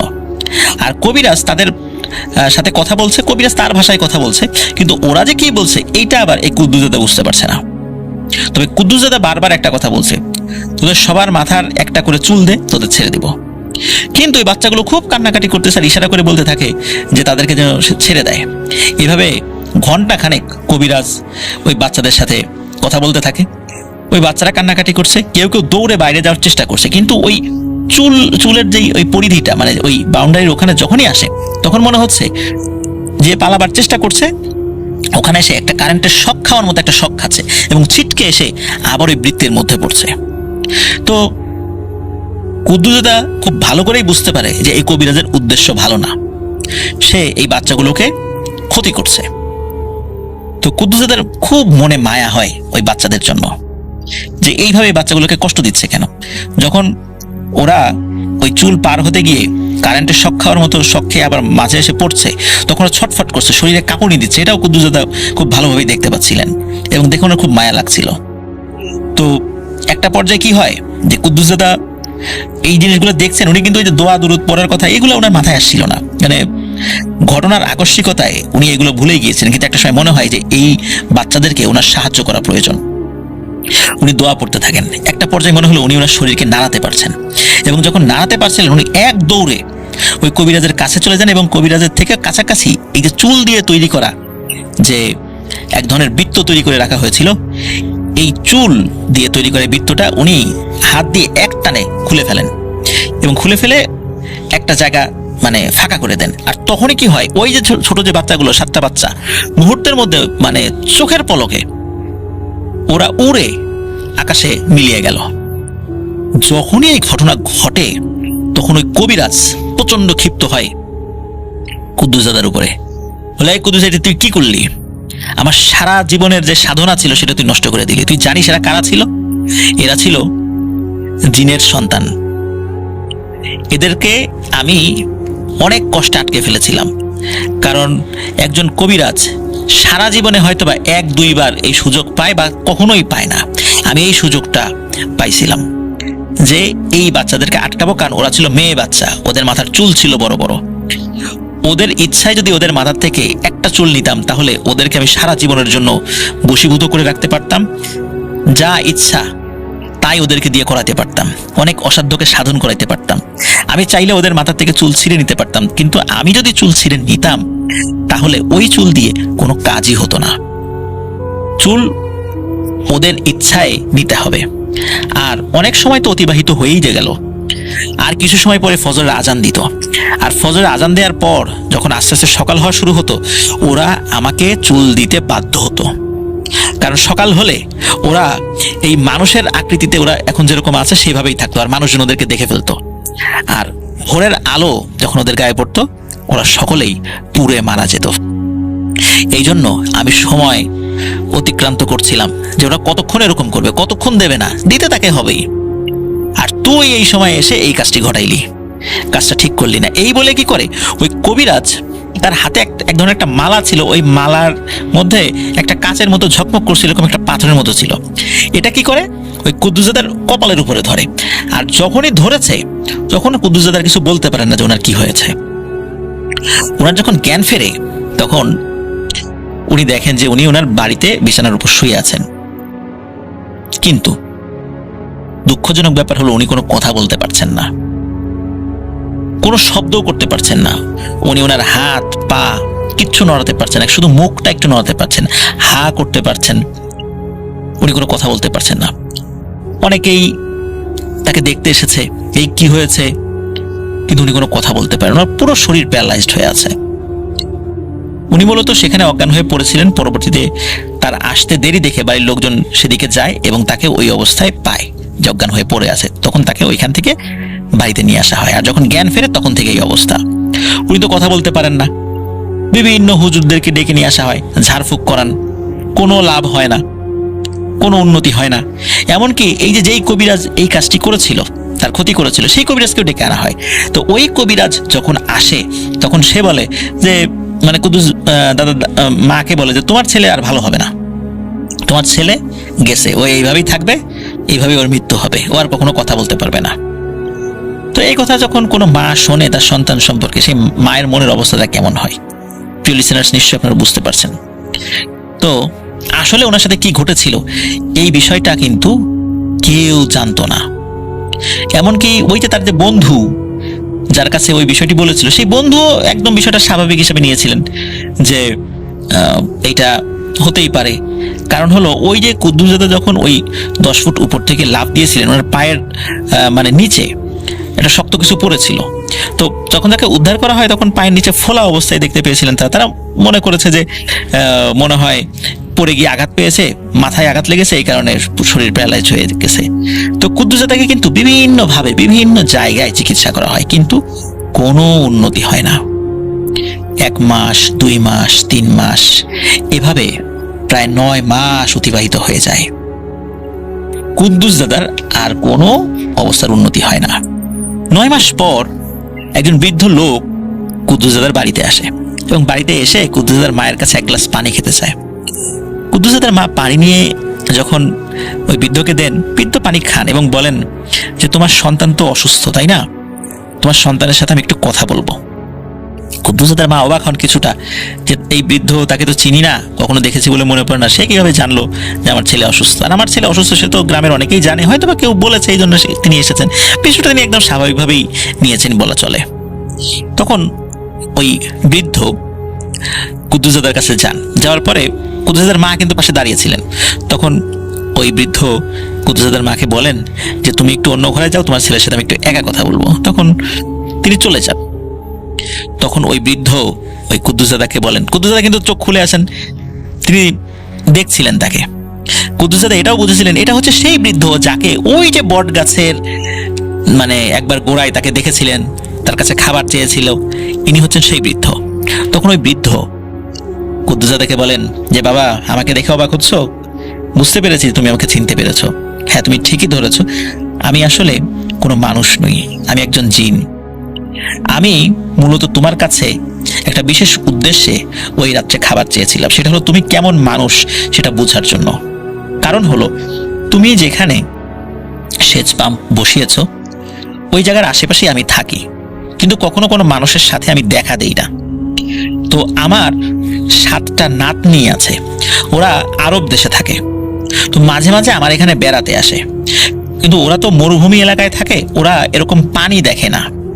তো যখন এখানে আসে পানি দেখে, এই পানি নিয়ে খেলতে ওরা খুব পছন্দ করে, এটা ওদের খুব প্রিয় একটি খেলা। কিন্তু ওরা যেখানে থাকে সেখানে তো এরকম পানি নাই। তো আমি ভেবেছিলাম যে যেহেতু তুমি এখানে পাহারা দাও, যদি তোমার দ্বারা ওদের কোনো ক্ষতি হয়, এই জন্য আমি চিন্তা করেছিলাম যে তুমি আসলে মানুষ কেমন। আমি যখন দেখলাম যে তুমি রাতের বেলা আবার বাড়িতে গেলে আমার জন্য খাবার নিয়ে আসলাম, আমি বুঝতে পারলাম আর যাই হোক তোমার দ্বারা আমার এই 7 নাতনির কোনো ক্ষতি হবে না, কারণ ওরা নিষ্পাপ নিরীহ, চাইলেই কোনো মানুষ ওদের ক্ষতি করতে পারে। আমি যখন বুঝতে পারলাম তোমার দ্বারা ক্ষতি হবে না, আমি নিশ্চিত থাকলাম। কিন্তু এক কবিরাজ সে বুঝতে পেরেছিল, তোমার বন্ধুর মাধ্যমে সে বুঝতে পেরেছিল যে এইখানে জিনেদের কন্যা সন্তান যাদেরকে আমরা পরী বলি, এরা আসে। তো যে কোনো মূল্যে সে আমার নাতনিদের মাথা চুল নিতে চেয়েছিল, কিন্তু তোমার কারণে পারেনি। আর একটু দেরি হলেই আমার এই 7 নাতনির করুণ মৃত্যু ঘটত। তুমি সাহস করে ওদেরকে মুক্ত করে দিয়েছিলে, আর যার ফলশ্রুতিতে ওই কবিরাজ তোমার উপর ব্ল্যাক ম্যাজিক করে তোমাকে একদম প্যারালাইজড করে ফেলেছে। তুমি ভাবছো যে আমি এত কিছু জানি, তাহলে কেন তোমাকে আমরা এসে সুস্থ করে দিলাম না? এই বৃদ্ধ কিন্তু উনি বলছেন এই কথাগুলো, আর এই কুদ্দুস দাদা কিন্তু শুয়ে শুয়ে শুনছেন। তখনও কিন্তু উনি অসুস্থ, উনি তো কথা বলতে পারেন না, খালি শুয়ে থাকেন, কিন্তু সবকিছু শুনতে এবং বুঝতে পারেন। তখন ওই বৃদ্ধা বলছেন যে বাবা দেখো, যদি আমি বা আমার পরিবার এসে তোমাকে সুস্থ করে দিতাম, তখন ওই কবিরাজ তোমার উপর আবার ব্ল্যাক ম্যাজিক করতো, কারণ তার অপকর্মের কথা গ্রামের অনেকে জেনে যেত। তোমাকে যে কোনো ভাবে সে আবারও অসুস্থ করে দিত, তোমার মৃত্যু হতে পারত। এই জন্য কবিরাজ ভেবেছে যে তোমার অবস্থা তো আর কখনো ঠিক হবে না, কবিরাজও নিশ্চিন্ত মনে রয়েছে। কিন্তু আমি আমার যারা অনুসারী রয়েছে জিনেরা, তারা এই 9টা মাস ওই কবিরাজের প্রত্যেকটা সেকেন্ডে পাহারায় রেখেছি। ওই কবিরাজ কখন একটা দুর্বল সময়ে চলে যায় আর ওই সময় আমরা তাকে আঘাত করব। দীর্ঘ 9 মাস অতিবাহিত হওয়ার পর আজকে সেই দিন এসেছিল এবং আজকে কবিরাজকে আমার অনুসারী জিনেরা পানিতে চুবিয়ে মেরেছে। আর পানিতে চুবিয়ে মারার কারণে তোমার উপর যে ব্ল্যাক ম্যাজিক করা হয়েছে, এই ব্ল্যাক ম্যাজিকটা আস্তে আস্তে কেটে যাবে। সর্বোচ্চ 2 সপ্তাহের মধ্যে ইনশাল্লাহ তুমি স্বাভাবিক হয়ে যাবা এবং আমার যেটা করণীয় সেটাও আমি করব। আর এই যে কবিরাজ, এই কবিরাজের সাথেও অনেক দুষ্ট জিনেরা থাকে। আর কবিরাজ নিজের তন্ত্রমন্ত্র জানার কারণে সে নিজের শরীরকে বন্ধ করে রাখতো। আমরা চাইলেই তার কাছে ভিড়তে পারতাম না। এই জন্য 9 মাস সময় লেগেছে শুধু ওই কবিরাজের দুর্বল সময়টা বের করার জন্য। আমরা জানতাম যে কবিরাজকে যদি আমরা মেরে ফেলতে পারি তাহলে তুমি সুস্থ হয়ে যাবে। এই জন্য তোমাকে সুস্থ করার জন্যই আমরা জীবনের ঝুঁকি নিয়ে এই 9 মাস ওই কবিরাজের পিছু লেগেছিলাম এবং আজকে আমরা সফল হয়েছি এবং ইনশাল্লাহ তুমি তাড়াতাড়ি সুস্থ হয়ে যাবা। তো এই বলে ওই বৃদ্ধ যে কাজটি করে, উনি গ্লাসে একটু পানি পরে দেয় এবং এই কুদ্দুস দাদার মুখে ওই পানিটা ঢুকিয়ে দেন, মানে কয়েক ঢোক খাইয়ে দেন। এরপর উনি স্বাভাবিকভাবেই বাড়ি থেকে চলে যান। তো অদ্ভুত ব্যাপার যে কুদ্দুস দাদা এরপর থেকে আস্তে আস্তে সুস্থ হতে থাকেন এবং সত্যি উনি 2 সপ্তাহের মধ্যে পুরোপুরি সুস্থ হয়ে যান। তো উনি যখন সুস্থ হয়েছেন তখন মূলত এই সব ঘটনা ডিটেলসে পরিবারের সদস্যদেরকে খুলে বলেছিলেন এবং এরপরেই মূলত এই বিষয়টি সকলের সামনে উঠে আসে যে আসলে কি ঘটেছিল। তো কুদ্দুস দাদা যখন সুস্থ হয়েছিলেন, যে কিছুটা সুস্থ, কথা বলার মতো, তখনই উনি ওই কবিরাজের কথা জিজ্ঞেস করেছিলেন এবং ওনার কাছে খবর আসে সত্যি ওই বৃদ্ধ যেদিন ওনার সাথে দেখা করতে এসেছিলেন ওই দিনই কবিরাজ সকালবেলা পুকুরে গোসল করতে গিয়ে পানিতে ডুবে মারা গেছে। তো এভাবেই এই কুদ্দুস দাদার সাথে যে ঘটনাটা, এটা সকলের সামনে উন্মোচিত হয় এবং সকলে সেটা জানতে পারেন। আর এরপরে কখনোই ওই জিনের বাচ্চাদেরকে সেখানে কখনোই আর কুদ্দুস দাদা দেখেননি, না সারা জীবনে আর কখনো উনি তাদেরকে দেখেননি। আর ওই বৃদ্ধ কুদ্দুস দাদাকে বলেছিলেন যে আমি, আমার পরিবার, আমার নাতি নাতনিরা, এরা প্রত্যেকেই তোমার কাছে কৃতজ্ঞ।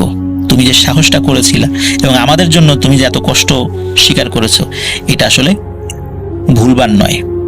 তো তারা তাদের কৃতজ্ঞতা বোধ থেকে এবং কুদ্দুস দাদার পক্ষ হয়ে জীবনের ঝুঁকি নিয়ে তারা সেই কবিরাজকে হত্যা করেছিল।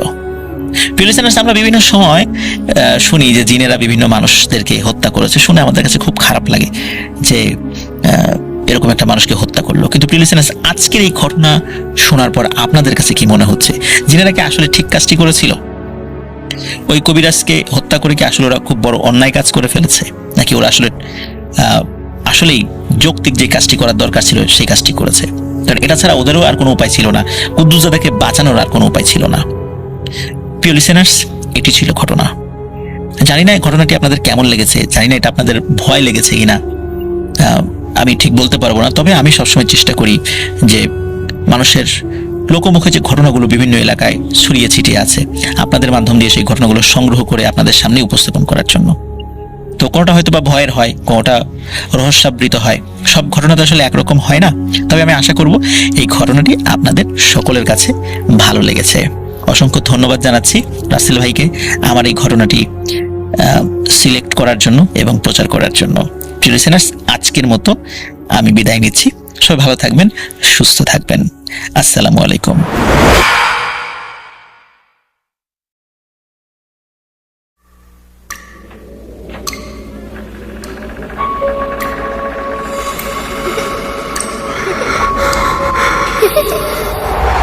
লুকোচুরি খেলবে? লুকোচুরি? তুমি লুকাও, আমি ঠিকই তোমাকে খুঁজে পাবো।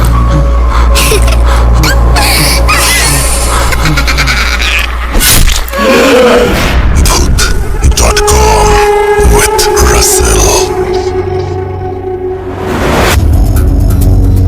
ওয়েলকাম ব্যাক সানডে স্পেশাল এপিসোডে আপনাদের সবাইকে স্বাগত জানাচ্ছি আমি রাসেল। আশা করছি আপনারা সবাই ভালো আছেন এবং ভালোর দলে আছেন। আমিও আলহামদুলিল্লাহ ভালো আছি। আর এই মুহূর্তে আপনাদেরকে একটা ঘটনা শোনাবো, যে ঘটনাটি আজকে আপনাদেরকে শোনাতে চাই। যেভাবে লেখা আছে আমি সেভাবেই পড়ছি। হ্যালো রাসেল ভাই, আমি রিফাতুল রায়হান রাহাত। আমার বাড়ি হচ্ছে জামালপুর জেলার দেওয়ানগঞ্জ উপজেলার ভারত সীমান্তবর্তী এলাকা ডিগ্রির চর গ্রামে। আজকে আমি যে ঘটনাটি বলবো সেটি আমার মামার সাথে ঘটে যাওয়া একটি ঘটনা। আমার নানার বাড়িটা হচ্ছে আমাদের গ্রাম থেকে 25 কিলোমিটার দূরে কুড়িগ্রাম জেলার রৌমারী উপজেলার ফুলবাড়ি গ্রামে। সরাসরি ঘটনায় চলে যাচ্ছে আমি। আমার নানার বাড়ির পাশ দিয়ে বয়ে গেছে একটি নদী এবং নদী থেকে একটু দূরে একটা কুড়ে। কুড়েটা হলো কোনো পুকুর থেকে বালু উত্তোলন করার পর ওই পুকুরটির গভীরতা অনেক বেশি হয়ে যায়। তখন গ্রামের মানুষ মনে করে এখানে অলৌকিক কিছু জন্ম নিয়েছে। তখন তারা গোসল করাও বন্ধ করে দেয়, পাশ দিয়েও যায় না। এবং কেউ কেউ আবার অলৌকিক অনেক কিছুর সম্মুখীন হয়। যেমন কেউ একজন কুড়ের পাশ দিয়ে যাচ্ছে, কিছুক্ষণ পরে দেখতে পেল যে ঘরে ঘুরে ফিরে সে সেই জায়গাতেই আসছে। আবার কেউ একজন আছে সেখানে হয়তো কলা গাছ জড়িয়ে ধরে আছে, পানিতে পড়ে যাচ্ছে। এরকম আরো নানান রকমের ঘটনা প্রতিনিয়তই ঘটতে থাকে। আমার যে মামার সাথে ঘটনাটি ঘটে তার নাম হচ্ছে সাইদুল। আমার নানার বাড়ির খাওয়া দাওয়া থেকে শুরু করে যাবতীয় খরচের জন্য প্রায় সম্পূর্ণ আবাদি ফসলের উপর আমরা নির্ভর করতাম। তাই সবাই সারা বছর কৃষিকাজে ব্যস্ত থাকতাম। একমাত্র সাইদুল মামা একটু ঘোরাঘুরি করত, তাই অনেক তার বন্ধু বান্ধব ছিল। মামা ছিল ভীষণ সাহসী। যে কুড়ের পাশ দিয়ে সন্ধ্যার পর মানুষ একা যেতে ভয় পায়, মামা সেখানে একা গভীর রাত পর্যন্ত থেকে আসতো। তো একদিন মামার বন্ধু সাদেক বাজারে কাজ শেষ করে বাড়িতে আসতে আসতে অনেক রাত হয়ে যায়। মামা বাড়িতে এসে খাওয়া দাওয়া শুরু করে। রাত আনুমানিক 2টা কিংবা 2:30টায় হঠাৎ মামা দরজা ধাক্কানোর আওয়াজ পায়। মামা উঠে বলে, কে? আমি সাদেক, তুই ওঠ, এক জায়গায় যাওয়া লাগবে, কাজ আছে। সাদেক যেহেতু মামার একমাত্র কাছের বন্ধু, সেহেতু কোনো প্রশ্ন না করে হাতে একটা টি-শার্ট নিয়ে সাদেকের পেছন পেছন তিনি যেতে থাকেন। তারা দুজন ক্ষেতের মাঝখান দিয়ে হাঁটছে। আশেপাশে ঘর বাড়ি গাছপালা কিছু নেই। এর মাঝে মামা তার সাথে কোনো কথা বলেনি। কিছুক্ষণ পরে মামা সাদেককে বলল, কোথায় যাবে কিছু বললি না তো? সাদেক কোনো কথা বলে না। যখন মামা দেখতে পেল তারা কুড়ে ঘরের কাছাকাছি, তখন মামার একটু সন্দেহ হলো। মামা তখন ক্ষেতের মধ্যে বসে সাদেকের পায়ের নিচে তাকালো এবং চাঁদের আলোয় দেখতে পেল সাদেকের দুটি পায়ে নেই। মামার আর বুঝতে বাকি রইল না যে তার সাথে খারাপ কিছু ঘটতে চলেছে। মামা আর কিছু না ভেবে উল্টো দিকে দৌড় দিল। বাড়ির কাছাকাছি যখন আসলো তখন বাঁশঝাড়ের সামনে মামা থমকে দাঁড়ালো। মামা দেখলো অন্ধকারে কেউ একজন দাঁড়িয়ে আছে, গা থেকে বাজে রকমের গন্ধ ভেসে আসছে। মামা প্রচণ্ড ভয় পেয়ে যায়। এক পর্যায়ে তাদের মধ্যে প্রচণ্ড রকমের ধস্তাধস্তি হয় এবং তারপরে তার গায়ের গন্ধেও মামার অবস্থা খুব খারাপ হয়ে যাচ্ছিল। মামার শরীরের সমস্ত শক্তি তখন শেষ হয়ে আসছিল। মামা তখন বাঁ হাত দিয়ে শেষ চেষ্টা করে নিজেকে তার কাছ থেকে ছাড়িয়ে নিয়ে দৌড় দেওয়ার জন্য। উঠোনে গিয়ে মা বলে চিৎকার দিয়ে সে অজ্ঞান হয়ে যায়। মামার সারা শরীর ছিল কাদা মাখা, পরনে যে লুঙ্গিটি ছিল সেটিও কাদার তলায়। মামার চিৎকার শুনে আমার নানি বের হয়ে এসে দেখেন মামা অজ্ঞান হয়ে পড়ে আছে। সবাই মিলে মামাকে এসে ধরে ঘরে নিয়ে যায়। তারপরের দিন মামার জ্বর আসে। সবাইকে মামা সম্পূর্ণ ঘটনা খুলে বলে। আস্তে আস্তে মামার অবস্থার আরও অবনতি হয়। নানা ডাক্তার কবিরাজ দেখানো হয়, কিন্তু কোনো উন্নতি হয় না। কোনো না কোনো অসুখ লেগেই থাকে। এভাবে প্রায় 1.5 বছর সময় পার হয়ে যায়। একটা সময় দেখা যায় মামা শুকিয়ে যাচ্ছে। ডাক্তার দেখানো হলে ডাক্তার বলে মামার ব্লাড ক্যান্সার। এভাবে আস্তে আস্তে মামা শুকিয়ে যায় এবং কঙ্কালের মতো হয়ে যায়। তারপর একদিন সবাইকে বিদায় দিয়ে মামা চিরতরে চলে যায় পরপারে। মামার 2টি সন্তান ছিল, একটি মেয়ে আর একটি ছেলে। তারা তখনও জানে না যে তাদের বাবা মারা গেছে। সেই বুঝ তাদের তখনও হয়নি। শুধু কবর দেওয়ার পর মামার মেয়েটি বলেছিল, আব্বুকে যেখানে দেখেছো তোমরা, আব্বু ওই জায়গায় কয়দিন থাকবে, আব্বুর কষ্ট হবে না থাকতে। মামা মারা যাওয়ার প্রায় 4 বছর হয়ে গেছে। এখন হয়তো সে বুঝে গেছে তার বাবা আর ফিরে আসবে না। এই ছিল ঘটনা। ঘটনাটা অনেক ছোট, শোনার মতো হলে পড়ে শোনাবেন। এটি আমার পাঠানো প্রথম ঘটনা। আমার কাছে আরও ঘটনা রয়েছে, পরবর্তী সময়ে সেগুলো শেয়ার করব। ভালো থাকবেন। রিফাতুল রায়হান রাহাত এই বলে তার ঘটনা শেষ করেছেন। থ্যাংক ইউ ভেরি মাচ এবং আপনাদেরকে অনেক ধন্যবাদ রবিবারে আমাদেরকে সময় দেওয়ার জন্য, আমাদের সঙ্গে থাকার জন্য। কথা হবে আবারও আগামী শুক্রবারে। সেই পর্যন্ত সবাই ভালো থাকুন, সুস্থ থাকুন। মোস্ট ইম্পর্টেন্টলি ভূত.com এর সাথে থাকুন। ইনশাল্লাহ আবারও কথা হবে। আল্লাহ।